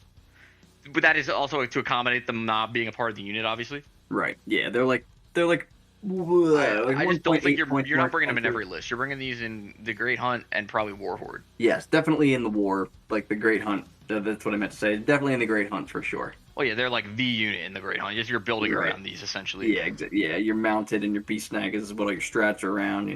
Your Squighog, Big Squig. I'm just gonna call it the Big Squigs. Your Big Squigs can take enhancements. Like there's one specifically for them. So yeah, these guys are like your main unit that you're taking for the Big Hunt. They're pretty good though. I mean, OC2, T7, 5 Feeling of Pain, 3 wounds apiece. Bomb Squig. Not so bad. They move 10. And they ignore all modifiers to their move, advance, and charges. So you cannot slow these fuckers down. They just run at you. The only thing about their Bomb Squigs is you can only send them off after they do a normal move, and these guys really don't like doing normal moves. That's true. Yeah. They tend to want to advance their first time. Oh my god, this. And they also have an assault ranged weapon. Rare orc in this codex with a fucking assault weapon. Yeah, that's real weird, but I like it. They're like, who should we give assault? The guys in cars? No. How could they shoot while driving? Give it to the guys riding with their hands, you know, driving an orc, driving a pig. They can have assault. So yeah, you take them, and you can take up units of 8 now. Yeah. So 1 Nob on Smash Squig, 3 other dudes, or 2 Nobs on Smash doubles Squig, up, which is cool. 6. Yeah, that's really also like the only unit in the Codex that has double Nobs. Yeah, it's really odd. It's not usually a thing that happens in orcs. So yeah, there are 160 points for your Squighog Boyz. Great unit. Best in bigHogHunters.com. Don't Google that. Big Hog Hunters. Next up is Warbikers. They have grenades. So do these guys. Your Squighog Boyz have grenades. That's nice. Yeah. So Warbikers have grenades. These are best in your Cold of Speed for sure. Oh yeah, because they do have the Speed Freaks tag. They get the benefit from all your stratagems and stuff there. They can advance and shoot. It's nice that they can, you know, do something interesting. It's interesting how you can choose to arm these things with sluggas or choppas. I don't know why you'd pick sluggas ever. You wouldn't ever do that. You wouldn't do that. You just don't do that. Oh yeah, they also get +1 AP when they're within 9. I forgot about that. That's their data sheet rule. Yeah, it's pretty nice. It makes that twin Dakka gun pretty decent. It makes them a lot more interesting because if you give them like what is it? Sustained hits, you can get a lot of hits with these things. A decent amount anyway. And it is a model in this unit makes it attack, so it is giving that +1 AP to the Melta and whatnot on the Deffkilla Wartrike. Yeah. And more importantly probably than the Melta, the Flamer. Right, yeah, the Flamer definitely is nice to have AP2 on. For sure. So these guys are fine, you know, they'll do objectives and Speed Freaks. You're gonna bring them. They're gonna be a bread and butter in Speed Freaks, but they're 70 points, so they're not like that bad. They're 3 wounds, a toughness 6. The Nob has an extra wound. He does have a power claw, so he's rocking 3 attacks with that. It's nothing crazy, but for 70 points for 3 of them, you'll be bringing them along to back up your. They're cheap. Your Wurrboy on Deffkilla Wartrike and Speed Freaks. They're nice and cheap. They could be a little bit better though, compared to a couple of other biker units from other like index or codexes. I would say that they're kind of on like the poorer side of those, but they are a little bit cheaper than most of those types of units. Yeah, at only 70 points. It's only 5 points more than Stormboyz. Yeah. And they perform a very similar role. Yeah, just they don't have the deep strike, but they do have the speed and Stormboyz don't actually have assault. No, yeah, they don't have assault. So these can advance and then still do something on that objective. Yeah, these guys do have assault, so that allows them to do something. They got 5 attacks within 9 inches, so you can get a pretty decent number of shots out of this unit. But otherwise, you can also use that stratagem on them, the +1 to wound on the charge from Speed Freaks. +1 to wound on the charge. Yes, you could. And yeah, I think we were the talking Warboss about is that having earlier. them hit on 2s, so it's pretty decent. Yeah, it's okay, I guess, with their choppas. +1 to wound with them is pretty nice. It would be nice. It would be better if Nobz on Warbikes were still a thing. Yeah, right. You can definitely get some use out of Warbikers because they are cheap. 140 points for 6 of them. They're pretty durable. Yeah, you get a power claw in there. Yeah, it's fine. It's not like really efficient or anything. You're never gonna be like, damn, my Warbikers really cleaned you up that game. Yeah, basically. You'll be like, man, my Warbiker really did hit that guy for 4 this game. My Warbikers got me 3 points this game. Although, you drive up, throw grenades. I'm saying 4. It could be a lot more. You drive up, you throw grenades, you shoot, you charge. It's a good amount of wounds. Yeah. For all that. And cheap, too. Yeah. All right. Next, we have another cheap unit. Cheaper even. Right. Now, here's the real bread and butter. You're going to be bringing this in pretty much every faction. Maybe the Great Hunt won't have them sometimes, but probably going to have them. Probably just for the sheer fact that transports are really just because, and you're not going to want to spend that much on Hunter rigs. And so you guys should know for a fact that next edition transports are going to be trash. Yeah, they're so good this edition. So. That means next edition can be the edition of the Flyers, not. Yeah, right. So the truck, T8 with 10 wounds, 4 up, 6 up invuln. Pretty nice. Pretty pretty nice. It repairs itself. It's kind of like a Rhino. You know, it blows up D3, and it has firing deck 12, which is cool because you can put Lootas inside of it or other stuff and just shoot out of it, like with flash Gits, that type of shit. I just like putting Burnas in it. Yeah, Burnas, that too. That's a good one. I like the 5 Nobz and 5 Burnas. I think just 10 Burnas in it is probably even better than that. The Burna Boyz. But yeah, the trucks are great. They drop off guys, take them around the board. They can do tank shock with the wrecking ball for a lot of dice. Yeah, 12 dice most of the time. Yeah, they're just a great body for what the points cost. Yeah, for 65 points, it's just awesome. Put 1 or 2 wounds out maybe with your big shooter. Sometimes you're like, cool. Yeah, the trucks are just great. It's a shame you can't upgrade the big shooter to a rocket launcher like you used to be able to. If it could take a rocket launcher, it'd be awesome, bro. Yeah, it used to be able to. So yeah, the truck, you know, it's awesome. You see them in like every competitive list practically. Oh yeah. They're so useful. They keep guys safe. They go, yeah, they're just something your opponent has to worry about. So the battle wagon, take it away. The battle wagon is basically what your trucks start as in a list before you realize you don't have the points for them, and then they become trucks. And you start with battle wagons, and then you're like, damn, I'm at 2,300 points. I guess I'm going to trucks. Yeah. Battle wagons are awesome. Battle wagons are great. Raiders. They're Orc Land Raiders. Orc Land Raiders where your shooting never hits. AOC. Orc Land Raiders that don't actually shoot. Like, all those shooting profiles may as well not be there. Pretty much, yeah. So, this normally comes with tracks and wheels. That's it. Yeah. If you give it the, like, what is the difference here? So you can give it the Ard case. The Ard case gets rid of firing deck if you give it that. That's fine. And you can't transport guys. So it becomes toughness 12, so it's Land Raider. It's going to have a zap gun and a lava, 4 big shooters. No zap gun. Whatever, it has some gun on it. Not the zap gun. Oh god, not the Probably zap a cannon. Gun. If you take a kill cannon, you can only drive 12 guys. Did the zapping get better? It did, actually, yes. They improved the zap gun. But it's still bad. It's a little less bad, though. Is it bad? It's anti-vehicle 4-up with 5 damage flat at AP 3. So if you get a hit with this thing, you have a decent chance of actually putting 5 damage on something. I mean, yeah. I mean, it's min strength 7. It's better than your cannon. It's better than the cannon. The frag, fuck the frag. No one cares. I don't know. Maybe you take it. Maybe you take the cannon. But you probably take the zap gun now. I don't know. It's flat 5 damage at AP 3 with anti-vehicle 4+. For combat, my favorite one there is the Death Rolla. Yeah, the Death Rolla is what you take, and then it gets the other stuff except for tracks and wheels. If you have the Death So it has everything? It has everything but tracks and wheels. So it loses tracks and wheels. But yeah, when you get the Death Rolla. Well, tracks and wheels can be replaced with 1 Death Rolla. Yep, okay. Wow, transport capacity of 22. Gazgul takes up 18. Yeah, which means you can't bring him because it's 19 because of fucking Makari. Is it 19 because of Makari? Yes. It says the Gazgul Attack model takes up the space of my 18. So not Makari is 19, and then you only have 2 slots left, which means you can't bring a min-size unit of Meganobz. So you can't actually bring Gaz into transport unless you want to run him without a bodyguard unit. Well, you just wouldn't put him in the transport. No, exactly. It's just so silly because like you can tell they thought about it. They're like, oh yeah, Gaz will take up 18. Then you can bring Gaz and 2 Meganobz.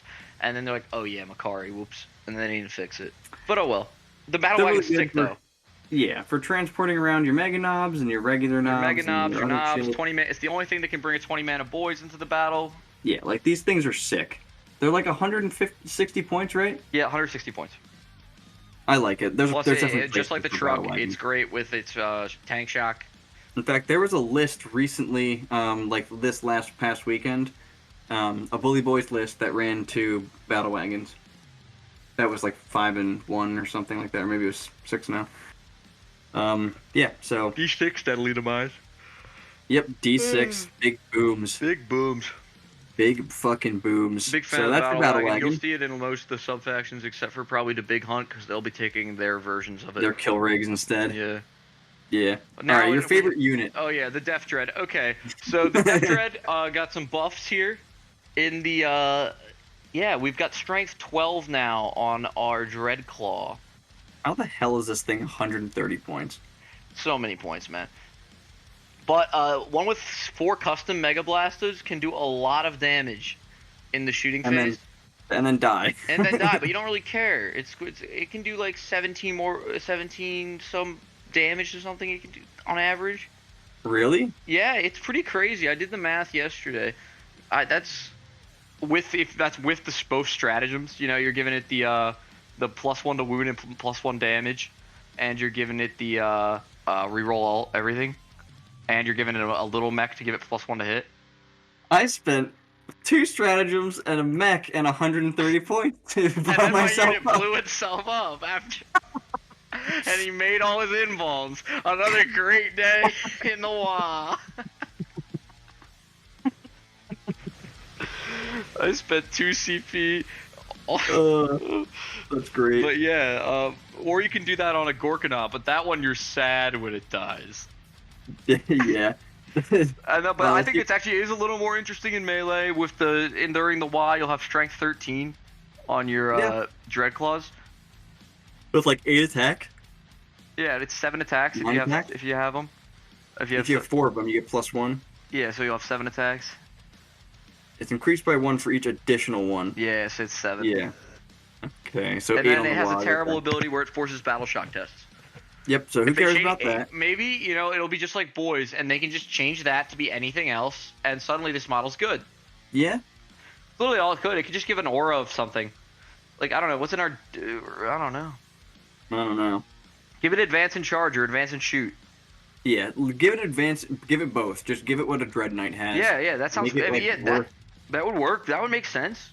Make it like make it worth something for 1 turn before it inevitably dies. Put it's it up to like 9. Keep it with the 8 points wounds. it's at, honestly, and then do that. It's just it's too many points. It's not durable enough because it's T9 with a 2-up 6-up, so like it's got a good save and all, but you know anti-tank weapons are putting this thing down. Like I wish it was 2-up 5-up. I wish it was 2-up 4-up. Then it would actually be worth 130 points. Yeah, I do like the shooty one. It's funny, but it's just pretty not. Funny. Yeah, because you can replace. It basically has 4 weapon slots, and you can put the same thing on all of them if you want. So like claws, you can missile, make 4 custom Mega Blasters on it, right? And it can really high roll. Generally, we probably want sustained here. I think it depends on your target. Like if you're going after a big tank or something, you want lethals. If you're going after like Terminators, you want sustained. Yeah, you're right. So it just depends. All right. So I'm just wondering if we want since we're using both stratagems on it for the +1 to wound and the re-rolling hits, if we just want the sustained anyway. Maybe just to get as many shots in there as possible. Yeah. Yeah. Yeah. But then again, the re-rolling is just as good with the lethal. Well, maybe not just as good. It's probably very close math. I'd have to do the math. Like I don't have the math in front of me. Yeah. All right, you ready for the Deff Dread ain't great. The Killa Kans, on the other hand, his little brother, though, these things are probably your main squeeze for most of your stratagems. If it's not going on a Gorkanaut, it's going on a 6-man of Killa Kans. 5 wounds? I thought they had 4 wounds. They are 5 wounds. That's so annoying with -1 damage, dude. Because that means I need to get 3 damage hits through to kill one of them. Yo. Clank and Claws, dude. Clank and Claws is amazing on these. I think you're probably going to be taking... the Grotzuka got a bit of a glow up. The Blast ignores cover. That's always nice to have. At AP 1? Yeah, it's AP 1, D3 plus 3 attacks. It's not terrible. No, that's not bad. It's okay. I still think I like Rockets better. Yeah. Although, Shooty Power Trip is kind of nice. Strength 7 Grotzukas are kind of cool, but I kind of like Strength 10 Rockets more. I'm wondering if hand shooters are funny with like sustained hits. They are dev wounds. Like that. They are dev wounds, and if you give them +1 to wound or +1 damage, that starts to sound funny to me. Yeah, the +1 to wound, +1 to damage on them is pretty funny. So like if you give them reroll all hits, the 30 shots if you're within rapid fire range. You're gonna hit with 15 reroll. You're gonna hit with another 7, so you're hitting with like 22, 23. So you're gonna put like 8 dev wounds on something. Does seem nice. That seems good. That might be better than the rocket launcher. The problem though is that you have to get within that rapid fire range for it to really be that effective. Yeah, and you don't have much damage. Now, +1 to wound doesn't help with dev wounds, right? It's only on a critical wound. No, yeah, they'd be on a critical wound, yeah. Yeah, okay. Interesting though, because that could be a lot of wounds at 2 damage apiece, and then a bunch of dev wounds added in there. I'll have to do some math on that for you. Yeah, it could be. All right, so these things are awesome. They're 250 points for 6 of them. Like, these things just want to fuck your face. I don't think you're taking them outside of Dread Mob. Well, maybe, but probably not. Off the top of my head, at a glance, I think you're probably right there. They have Shooty Power Trip. I forgot about this. Yeah, yeah. They have a 3-up save and they're T6 with the 5 wounds, and they do have a 6-up invuln. So they're pretty annoying to deal with. They're only leadership 8, but again, it doesn't matter. Who cares? Just use the strat on them if you need to. They auto pass, great. Who cares? So that's their profile. But yeah, the Shooty Power Trip is a pretty interesting ability. It's a shame because their weapon strength doesn't make it as relevant as it could be, I feel like, because of where it's sitting. Mm-hmm. Although on the Grotzuka, it's kind of interesting to go to Strength 7. Yeah. I think putting it to Strength 7 is really interesting. Adding extra attacks to it is interesting because it's a blast weapon already, so you can just put out a ton of shots with it. But even with the Can Shooter, basically any of, well, obviously taking more wounds isn't good. But the +1 strength and the +1 attacks, those could both be pretty useful on this thing. Yeah, this ability is like fine. It's nothing to write home about, I feel like, because you can't really rely on it. Yeah, but it's that's good the thing. If you're rolling the dice, it's very orky, but I think it's fun. And they're just great units for 250 points for 6 of them. Yeah, it's a good cost. Yeah, they're good. They give you some presence in melee and Dread Mob too. That isn't just for Gorkanaut. Yeah, like, because let's be honest, you're not really going to be bringing these Deff Dreads. When you wog, you'll be strength 11 with 4 attacks, and you'll be a flat 4 damage with +1 to wound if you want to push a couple of your strats on them. Like, they will cut through stuff. You will probably lose 1 or 2 a game to them just hazardous or their own rule. But you've got 3 units of them. Yeah. You probably have Mek Gunz in the backfield shooting. You probably have Lootas in that list and a bunch of Grots that are just taking up space. So, yeah. They probably also won't be as big as a priority target as they might be otherwise, just because a Gorkanaut or a Morkanaut's probably going to be walking up as well. Yeah. And that'll be one of the next ones here. We forget the Coptas. These are pretty great. Yeah. The Coptas are next. Alright, what are the Coptas?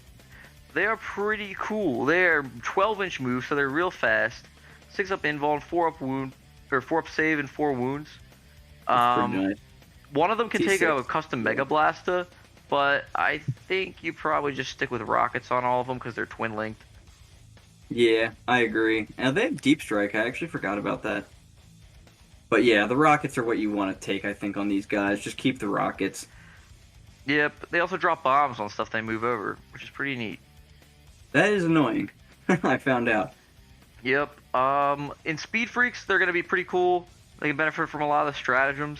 You can advance and shoot rockets and stuff. You can fall back and shoot. You can charge, get the +1 to wound, and blend up some like guard or something. Yeah, didn't they have something for their spinning blades too? Well, they have got the +1 to wound strat.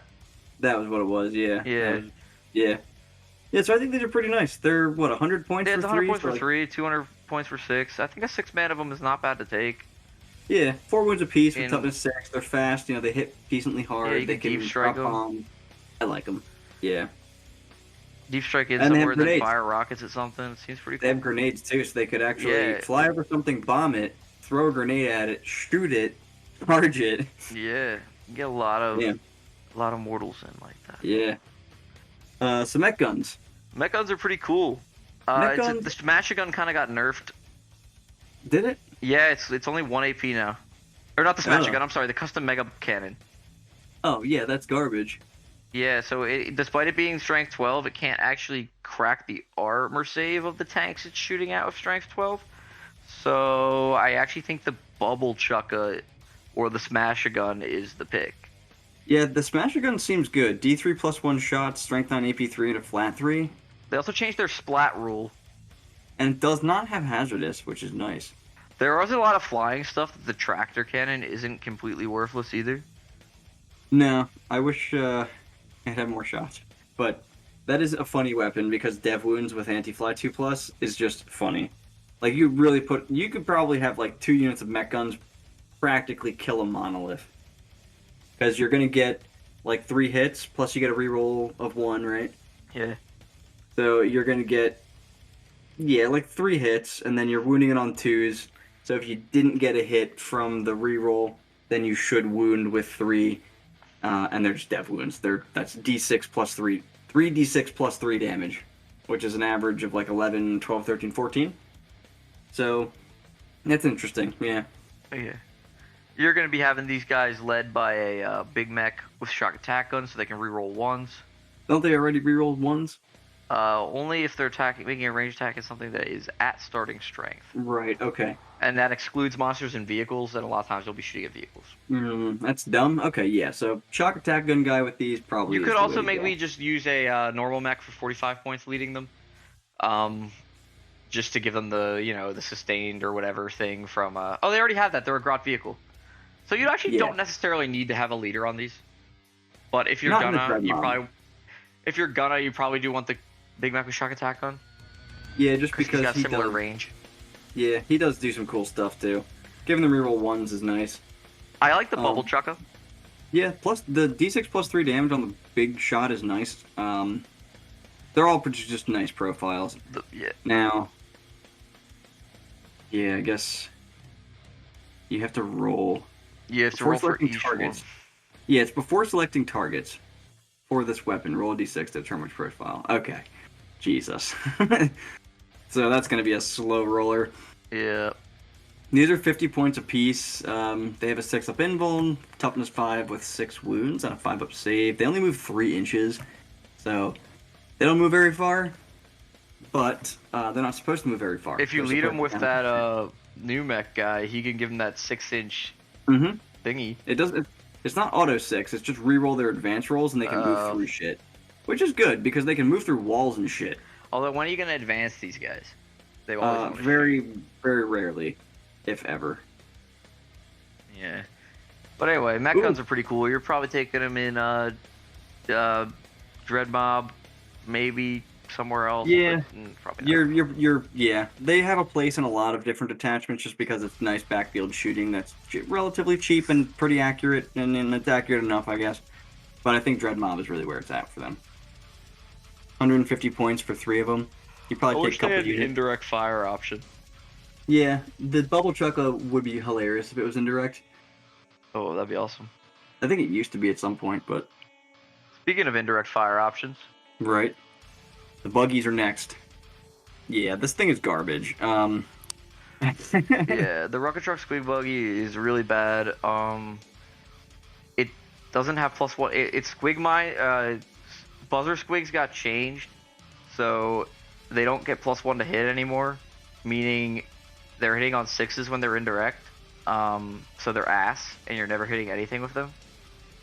Yeah, it's just like, so what this says is in your shooting phase, after this model is shot, select one enemy unit that was hit, not a vehicle or monster, that was hit by its attacks, and on a 4+, until the end of your opponent's next turn, they're hindered, and while they're hindered, they're -2 from their move, -2 from their advance, and charges. So yeah, that rule just used to give +1 to hit against infantry.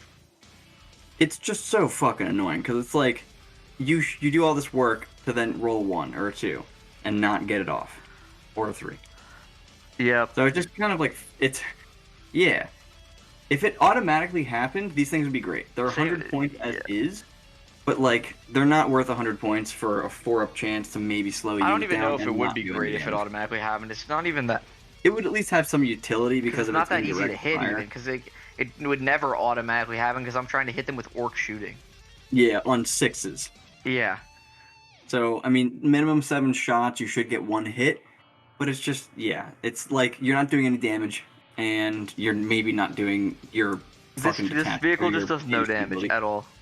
Yeah, it's completely worthless. Don't ever use one of these things. It also has a squig mine, which is... For some reason, on like a squig bomb, it goes off on a 4. It's just like, why on a 4-up? Why? It's a speed freak unit, though, so it can advance and shoot. I mean, that's not nothing. It's pretty much nothing. Yeah, these things are paying for their past sins. It's close to nothing. All right, let's just move on to something better. Yeah, I actually kind of like this one, the Shokkjump Dragsta. I own 2 of these things. Yeah, and this has the same profile. It's like T7 with a 4-up save. Yeah, all the buggies have this profile. Yeah, 9 wounds, OC3, leadership 7. So it's all the same through all of them. But these Dragstas, I know you love your Dragstas. This thing's pretty cool. It was pretty lame before when it didn't have assault, but now that it's getting assault and speed freaks, so you can teleport around and fire off these shock rifles. I think bringing three of these in a speed freaks list at what are these things? 90 points, 70 points, something. I think it's 90 points. The Shokkjump Dragsta is only 75 only points. 75 points. Yeah, so I think it's pretty fun to bring this thing. You know, you throw some rockets and custom shock rifles around. They move around. They do objectives. They got assault, so you can teleport them around. I think that's their best thing is that they just can teleport around and do objectives. For 75 points, that's good. Yeah, and they throw off these shots at pretty long range. Yep. Precision. Like, they're okay in combat. They're okay at shooting. They're pretty durable. I know you're like determined to snipe a character with one of these things somehow. Yeah, one day. D6. I hit one time and I rolled like a 2 on the damage and he didn't die. So one day we'll get one. But these are cool. They are a speed freak unit too. Yeah. All these boosted jumpy blastas, they're all speed freak things.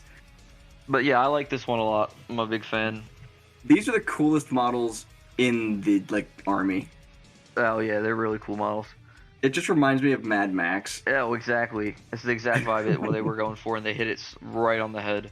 Yep. Yeah, they're pretty sweet. But yeah, the custom shock rifle is really cool. It's kind of sad when you miss them. But randomly battle skill 3 or ballistic skill 3, so pretty cool. Weird weapon for sure. D6 +1 damage with dev wounds, and precision. It's a weird weapon, but I like it. It has a rocket launcher as well. I forgot about that. Yeah. It's nice. It's a nice little thing to have. Yeah, it throws out some shots. This next guy, Kustom Boota-Blasta. What is his points at? The Kustom Boota-Blasta, 75 points for that as well. I like the rivet cannon. I mean, it's fine. It does have assault. Yeah. I mean, it doesn't need. It already had that, but yeah, it doesn't even need it. It's 6 shots with rapid fire 3. That's kind of interesting. But again, hitting on 5s, it's like, fuck you. Things it hits have -1 to hit, which is kind of cool. With its riveting Daka. Yeah. So in your shooting phase, after it is shot, you pick a unit to hit, they're suppressed. They're -1 to be hit with ranged attacks only. So that's what that does. It's okay. It's not that great. It's not that many shots, and this thing, the Grot Blast is nothing. The Flamer's nothing. This thing has grenades. That's funny. Yeah, it actually just got that in the data sheet. It's because see that orc on the top of the model there's holding one? Yeah. Yeah. It's not great. I'd much rather take the Shokkjump Dragsta. Yeah. But it's better than the Rukkatrukk Squigbuggy. Agreed. These all have Deadly Demise 1 too. Yeah, so a third the below power of a Weirdboy. And they have a little bit of combat. They're strength 7, AP 1, 2 damage with 4 attacks. 5 on the log. I think all of them have that profile in combat except for the drill one. Yeah, the drill one I think is better. Is that the next one? Yeah, that is the next one here. Let's see. I like they have this 5 one. different wagon things. Okay. Yeah, your nose drill is a little bit better. Yep. I do like this one. So this is the Megatrakk Scrapjet. Same profile there as the other ones. This thing has a rocket cannon, 2 big shootas, and wing missiles. So it's got a bunch of different guns on it. The rocket cannon is D6 +1 shots with a rocket launcher profile. That's hilarious. The wing missiles are just an additional shot at a rocket as well. So it's just got a ton of rockets on it. Yeah, it's pretty. It's got 2. It's got just 1 wing missile. Yeah, it does impact. This one actually likes the army rule of being able to advance, shoot, and charge. And fall back and charge and shoot. So this thing can actually do that. It can charge. It can advance up, shoot, charge in, and then it can fall back and do it again. Yeah, and this thing is 80 points for this, so... I think this guy's a staple in Speed Freaks. I think this thing's Outside nice. of Speed Freaks, you're never using him, but that's just how a lot of these things are with Codex. I think he's nice. If you want to use Tank Shock on him as well, you could, so you can kind of get like double up on a Tank Shock. Yeah, it's not bad at all. Double up on your exactly. Combine that with the drill through rule. You know, you get a couple of these guys to charge the same thing, have a couple of them drill it, and then you Tank Shock as well. You might be able to just blow it up, right? Just like that. After I've already fired a couple, it took maybe 3 or 6 from shooting from a couple of these. It is nice that it's literally just the wing missile may as well have not exist, and the rocket cannon may as well have +2 attacks. Yeah. There's no reason that not to be the case. Yeah. Yeah, the rocket. It's almost like that's why they gave the rocket cannon +1 attack, then put the wing missile on there anyway. Because you know what I mean, like. But yeah, I like the Megatrakk Scrapjet. It's probably the best buggy. The teleporter one's good too. Yeah. I feel like if you're playing that faction, you're bringing 3 of both of these, just because like they're so cheap. What else are you doing in Speed Freaks? Yeah, they're so cheap not to take. They're ridiculously cheap. They're cheaper than a unit of boys. Yeah, they are. And they're still overcosted, most of them. This next one has the best name in the Codex. The Boomdakka Snazzwagon. It's great. And this has the mech special. I talked about this when we talked about one of the Stratums, but I forget why. Mech special... Oh yeah, it has a shitload of attacks. Yeah, it's strength 5, AP 1, damage 1. It was probably like the lethal hits or sustained hit strat or the +1 wound or something like that. Yeah. But yeah, it's a assault, rapid fire, sustained hits. Got a bunch of abilities. Yeah, when you shoot something that's not a monster or a vehicle, it's -1 to hit. Yeah. Oh no, it's everything within. No, it's not when you shoot something. It's just everything within 6. While enemy unit is within 6 of this model each time. Yep. So it's billowing fumes. So you probably do bring at least one of these in every one of your speed wall lists to kind of follow your drills up to give them that aura. That's interesting. Yeah, if you can get them within 6. The thing is, your opponent can just move outside of 6 and then shoot you. True. So. And also, it doesn't affect monsters or vehicles, which is so dumb. Yeah. It's not great, but I mean, you know. Yeah. It doesn't really have anything else it does too, which is sad. Like yeah, none of these, all its damage is 1. It doesn't. If it could have like a rocket or anything else, but it does have grenades. It does have grenades. Yep. Yeah, I was gonna point that out. What the fuck? This flyer has grenades. Yeah, it's what? That's very strange. Are we gonna do the flyers, or should we just be like, these are all ass and scroll past them? You know, let's just see.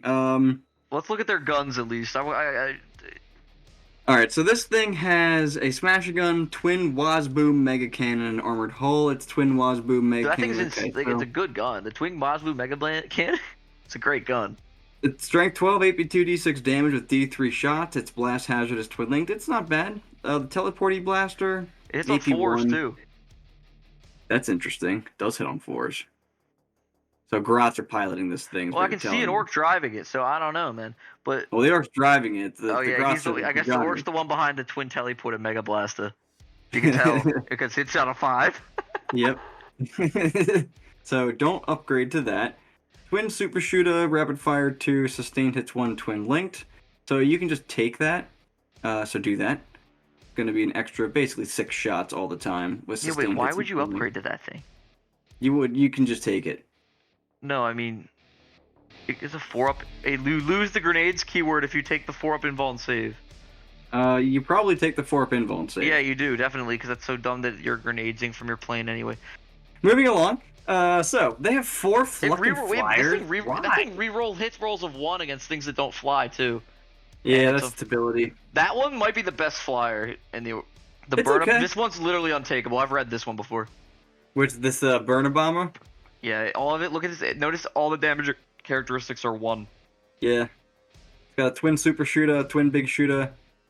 Let's see. It can be equipped with a Scorcha missile rack. Don't care. Yep, don't care about that. Alright. Each time it ends a normal move, you can select one enemy unit moved over. And do not very much damage. Woohoo.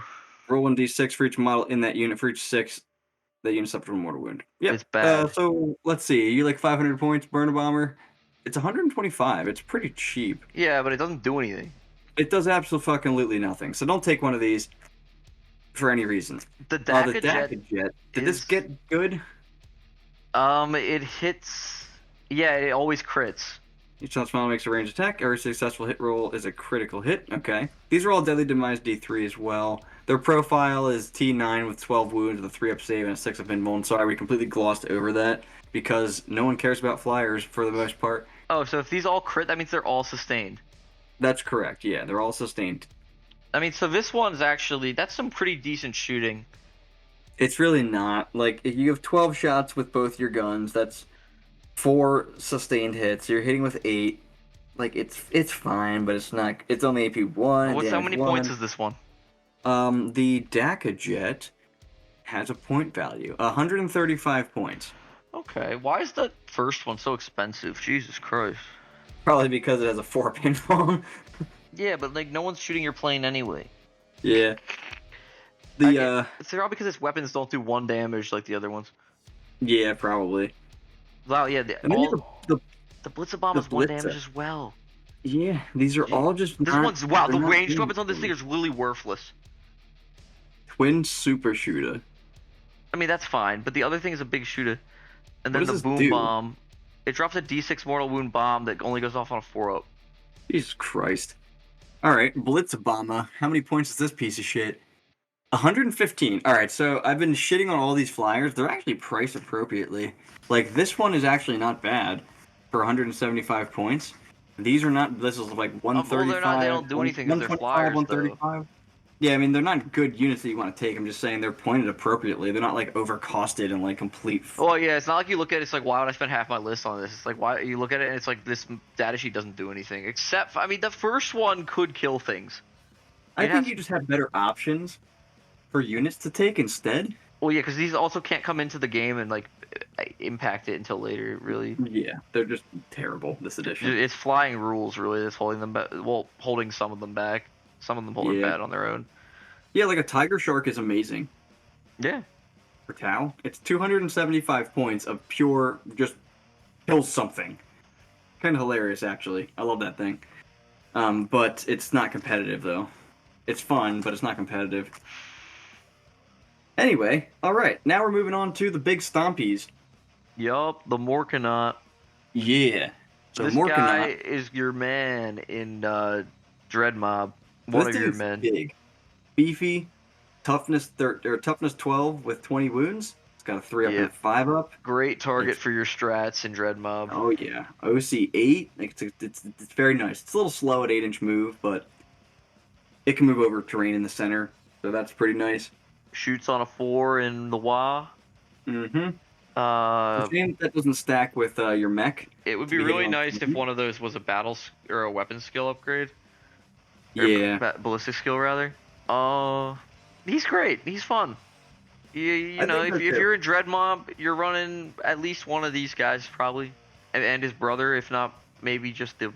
I kind of like the other one more. Because it's cheaper, and I feel like it takes some of the stratagems better, just because the rapid fire 10 weapon just really likes the sustained hits and lethal hits stuff. It does. So the Morkanaut's 295. The Gorkanaut, though, is 280. Yeah, and also the +1 damage, +1 to wound strat is really good on the Deathstorm Mega Shooter. Mm-hmm. The -1 damage draft from Dread Mob, that's super good. That's great. Although you might not be able to target Titanic units with it. You can't, you're right. I guess that's why. But the Morkanaut's got some cool abilities. It's +1 to hit, like Graham said, and then each time it makes that normal move, it can nuke over stuff. So can this guy. So these are just nice units. I do like that the Morkanaut has the 5-up invuln, whereas the Gork only has the 6. Yeah, and the Morkanaut has better guns. It's got like more anti-tank guns. Yeah. It's got the Kustom Mega Blasta, the Kustom Mega Zappa, 2 rocket launchers, and then 2 big shooters, and then it's Claw of Gork and Mork, or whatever the fuck you want to call it. I do think its guns are better in a vacuum. I just think the other one takes stratagems better. Yeah, I agree. I do like these guns a lot, though. So. Because also the Gorkanaut needs a little mech for its shooting to be on 4s, whereas in the WA the Morkanaut doesn't need that. Interesting, yeah. Let's add one of the hit roll for Yeah, that one. He like. Oh, so they have the same ones. The same abilities. Well, one of them's had one of the hit roll in melee. The other one's had the hit roll in shooting. Right. Okay, I missed that at first. Yep.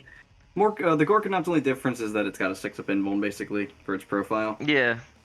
And it has a better melee profile. It's strength. So it is a little better. It's what is it? One more attack. Yeah, it's one more attack. It's got more attacks. Yeah. One more attack on the strike and 3 more attacks on the sweep. Yeah, so like 5 attacks at strength 18, AP 3, and 6 damage, or 15 attacks at strength 8, AP 1, 2 damage, and then your Morkanaut, it's only got 4 attacks and then 12 attacks, but with the same profile. Although the other one will be hitting on 2s in the Gork. That's true. Yeah, the Gork. So it is really threatening in melee. Like that thing, if it gets to charge like a knight, it will crump it. Yeah, most likely. Well, as long as you can get 4 wounds through on it, which. Yeah, I guess maybe not necessarily, but. You'll probably get 3. And shot said knight a bit, so it's not full, and you can finish them off. Yeah. You also tank shock with this thing. Oh yeah, tank shock at strength 18 plus extra 2. Yep, that's some humongo damage. You're gonna get your full 6 on that probably. Most likely, yeah. Yes, these are both pretty good. Oh, one other difference between them actually. The Gorkanaut has a Scorcha, whereas the Morkanaut has a custom Mega Blasta in its chest. So the Scorcha is just, I actually kind of prefer the Scorcha, but that's just me. So it's basically like anti-tank guy, anti-infantry guy. Yeah, exactly that, yeah. What I'm hearing. I kind of like anti-infantry guy, though. Yeah, he's not bad. Nah. He's got rockets on his arms instead of rockets on his hands. Or on his shoulders. Yeah. Or whatever. Interesting. Okay, so that is what we got for these things. Pretty good in Dread Mob. That's what you're going to take them in. All right, we're getting close to the end here. I think we only have a couple pages left, maybe just one. I'm not talking about these fucking fortifications. We're talking about the Big Ed Boss bunker. We're talking about it. We're talking about it. We're going to talk about filling it with Lootas and Flash Gits and how that might be. Okay. That might be. I'm going to talk about it. All right, we'll get there. Anyway, first we got the kill rig first. I like the kill rig. The War Tower's a really freaking cool weapon, really scary in Overwatch. Hazardous. That's the flamer. Yeah, it's a flamer. Yeah. D3 attacks, strength 12 flamer, baby. AP 3, D6 damage. You gotta watch out with this thing around. Take 3 of these things, just drive up to people and just be like, flamer. It's 170 points for a kill rig. It's kind of a Land Raider profile. So it's T10 with 16 wounds, 3-up save, moves 10, OC5, so pretty close to a Land Raider type deal. It's basically a battle wagon. It can give units of Beastsnagga Boyz. Oh no, just orc units. +1 strength on a 2 to 5. Yeah, so that's its psychic power. Yep. Yeah, and then on a 6, it'll give lethal hits as well as that +1 strength. Which is pretty cool. It does come with a Feel No Pain, like all Beastsnagga stuff. 6-up. 6-up's fine, I guess. It's definitely not as durable as something like a battle wagon, but it's definitely surprisingly probably shootier than your average battle wagon. With the War Tower, it's probably going to do more damage than the battle wagon is. Oh yeah. Which is like it also has it's the Evi Lava is like real indirect fire, whereas unlike most orc indirect fire, like yeah. It also has that stick cannon, which is kind of interesting, but it's like you need a 5 to hit it. Yeah, I mean, it's got a lot of neat rules. I prefer it to the transporty one. Mostly, which we'll talk about next. But because this one can bring 11 guys, and I really don't think you need to be bringing 20-man blobs of Beastsnagga Boyz. And this is that's part of why also, just because the other one it's all right. You're putting a lot of points into that. Like if you take a 20-man plus like a character, put him in a fucking Hunta Rig, you're paying like 400 points probably or more. I feel like Beastsnagga Boyz did used to be anti-vehicle. Because these Butcher Boys still have it. You still do the index? We'll look around. I have the index still. Let me pull it up because I'm pretty sure that they fucking had that shit. Maybe that was all the way back in 9th though. We're just crazy. I don't think anti-vehicle was a thing in 9th. Oh wait, yeah, it wasn't. I'm positive it wasn't. Wait, it definitely wasn't. All right, let's just take a gander. Nope, we're just crazy. Oh, okay, we're just crazy. Well, maybe you're just crazy because I'm just crazy, man. I have orcs, but don't play them. I could have sworn. Oh well. All right. Well, but yeah, that is weird, huh? I think the melee weapons for the kill rig, you have 6 attacks with saw blades, which are strength 10, AP 1, 2 damage. Then you got some savage horns, strength 8, AP 1, 3 damage, 4 attacks, and they have lance. That's kind of cool. I like those, yeah. Hitting on 4s, get a couple wins through with that. Then you got your butcher boys, just dudes on the top smacking you with their anti-monster, anti-vehicle, extra attacks. So that's what you get there. I'm a big fan. Yeah, but so like I don't think that you need the Hunta Rig because no, the Hunta Rig, it's kind of interesting. It gets extra attacks on its butcher boys based on how many guys are inside of it. But that's like, who cares? Stupid. Who cares? You don't want to be inside of it. You want to be outside of it. It's for each model inside of it. Jesus Christ! But it's to a max of 6, so. Oh, and yeah. So it's just like don't. So yeah, don't. It's 10 attacks on its butcher boys. Like, eh. Yeah. Not thrilled by that. It would be interesting if there was a Beastsnagga unit that wanted to stay inside, and this had firing deck or something. Like some guys throwing spears who could also stab out like that. Yeah, it does have fire in deck 11, but you're shooting pistols. Yeah, exactly. So it's almost like waiting for like some kind of Beastsnagga bow unit. Yeah. Now, wait. Beastsnagga bow boys. Dude, like just bring the man skewer bolt boys from from Sigmar over, and slap them in there. Oh. Can this thing only carry Beastsnaggas? Okay, yeah. So that would be kind of interesting if you could put like. No, this thing doesn't have the good shooting tower even, so it just doesn't want. Nope. You just wouldn't want to use this thing as a shooting deck. It's just completely overshadowed by the other one. Yeah, agreed. It's the only thing that can carry 21 Beastsnagga boys, but otherwise, there's no reason to use it. Yeah. So they both have a Feel No Pain 6 up, both Deadly Demise D6, but otherwise. No invulns on these. No invulns. Your Hunta Rig your kill rig is definitely going to be the one that you take there. Yeah. All right, we got 2 fucking things left. Oh boy, the Stompa. So, right. There is a chance you take this in Dread Mob. It's toughness 14. Yeah, it's huge. It's massive. It's gonna be half your list, literally, nearly. So how many points is it? 800? Yeah, 800 points. It's too many points. But it will kill pretty much anything that you pointed at with some stratagems. That's nice to know. I would hope so with 800 points of model.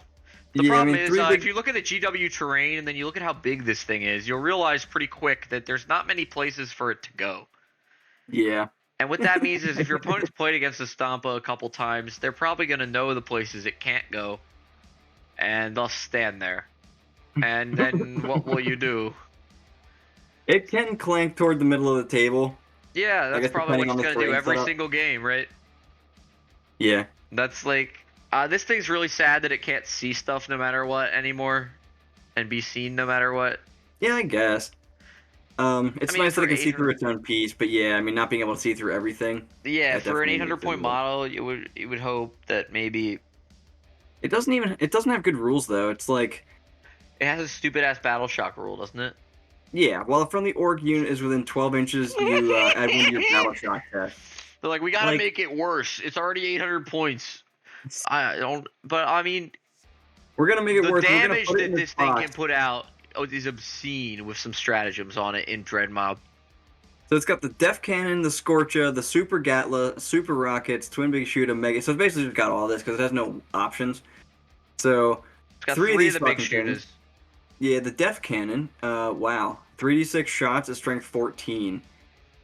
Yeah, D6 damage at AP3. So you assume hitting on 4s because you're always hitting this with a mech. Sustained hits 1 on the Super Gatla. Strength 7, AP1, damage 2. So you could pump these up to damage 3 and +1 to wound. You can reroll all hits. It's also sustained. Yep. Or lethal. Yeah, and that already has sustained. So you probably just give this lethal. Yep. Super Rockets. It's got D6 shots with those. Range 12, 100. Range 100.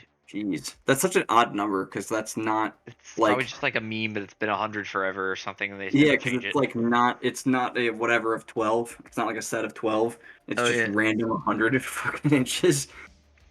But whatever. I mean, that's across two tables. So. Yeah, it'll fire. There was some gun. I think it was like an Imperial Guard gun. It had like a 240. Was that like the Death Strike missile or something?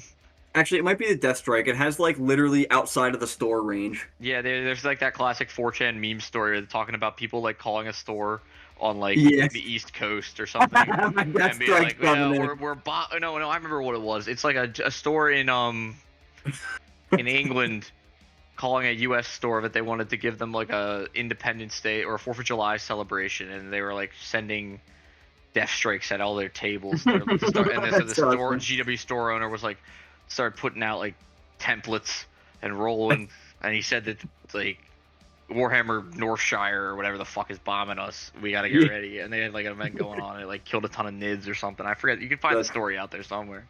That's pretty cool.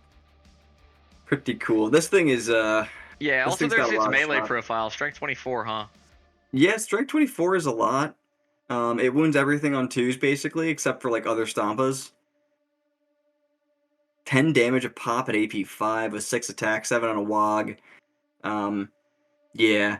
This thing's toughness 14 with 30 wounds and a 2-up save and a 6-up invuln. It's OC 12.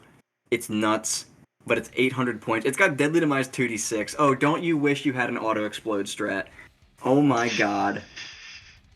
Can you use... No, it's not a transport. Damn it. Yeah, you'd think it would be, because the other one... It is a transport, yeah. Oh, it is... Oh, can you use Kareen on this thing? Yeah, it's a vehicle. That's hilarious. That's the Stompa. The Stompa's got a lot of guns. You can do... So, I kind of want to hear about some of these combos real quick. With Mr. Stompa and all these strats. I thought you were about to talk the Big Ed Boss on Bunka. Oh, that actually is what I was talking about. Tell me about your Big Ed Boss, Bunka. Alright, so you can fill this thing up, right? So it's got the ramshackle cover. Guys in it get the bonus of cover against the attack, which you would hope, right? Okay. Considering they're inside of it. They get +1 leadership. Oh boy. It's massive. That's the best rule. That is the best rule on this one. So basically what you're going to do is you can fill this thing up with a bunch of flash Gits or Lootas. And there they are. They're in it. And then it's got some guns strapped to it. It's got the Gaze of Gork. It can squint, which is kind of cool. This thing's how many points? Like 180? It's ridiculous. This thing is obscenely bad. It can't move because it's a building. It's 135 points. Holy god.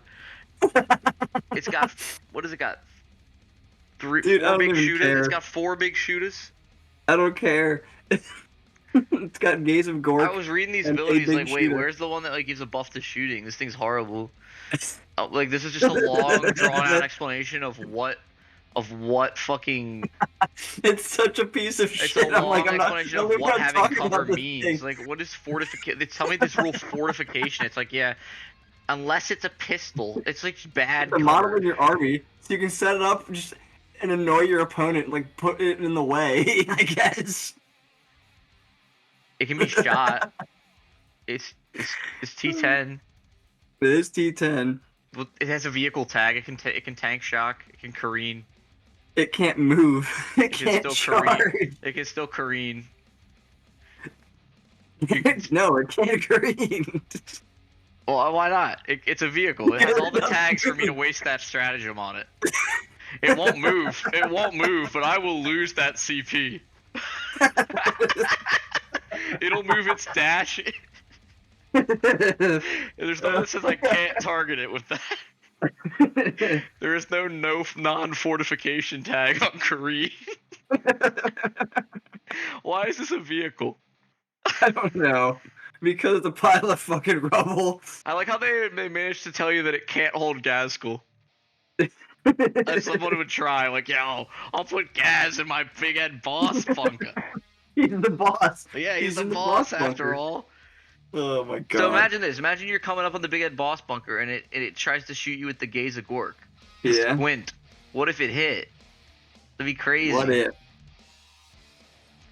Oh my god. This has deadly demise. Yeah. Why did they cut the It's 135 points. Why did they cut the Big Mech Workshop that got legends, but this didn't? Bro, like I want to see a list that's got all the planes and this. What the fuck? Oh my god, dude, I can't even do that. You're gonna see me roll up with 3 big Ed Boss Bunkas and 3 like 500 points. and then 9 planes. Points on his 12 planes and 3 big Ed Boss Bunkers and then a bunch of Grats. Be like, yo, I'm here. I'm not playing the game at all. Did you like my models? You literally can't control objectives. Alright. We made it though. Overall, the Orc Codex is sick. Yeah, this codex is absolutely... Like, I got the Tau Codex before I got the Orc Codex because it came out first. Crazy. Even though the points came out second. But this is much better than the Tau Codex is. There's, like 4 of the detachments are amazing. Like... Who are you hating on? Oh, Speed Freaks? Dread Mob's great. Green Tide is fucking busted. Bully Boys are really, really good. The Cult of Speed is not great, but the Big Hunt has some really good play. Warhorde, your original one, it's probably fine. It's the take all comers. Yeah, there's a lot of stuff fine. Like it's the soup faction. There's nothing in here that's like outstandingly bad. Like it all has some play. And so yeah, this whole codex, I think, is just super duper duper good. This needs to be reined in a lot of different ways. Points increases. We're gonna see it happen first. You need to change the 5-up invuln on all the boys or something, because that shit's just too much. We made it to the end of this giant codex. I have no idea how long this video is going to be after editing all this stuff, but if you guys made it to the end here, thank you so much for watching. Graham, I hope you had a good time. I did. Thank you so much for having me. Yeah, dude, you're welcome anytime. Oh yeah, anytime. I know that orcs are your go-to though. So yeah, I wanted to have you on Thank for you. It. Well, that's gonna wrap us up. That's gonna wrap us up, everybody. So, like I said in the beginning, if you guys like this kind of content, make sure to crump the like button, right? You gotta crump that like button. Whoa! Subscribe to Theory Hammer. Check out other videos. Hit Nurgle's bell icon. Leave a comment. All the YouTube pleasantries. And we'll see you boys in the next one.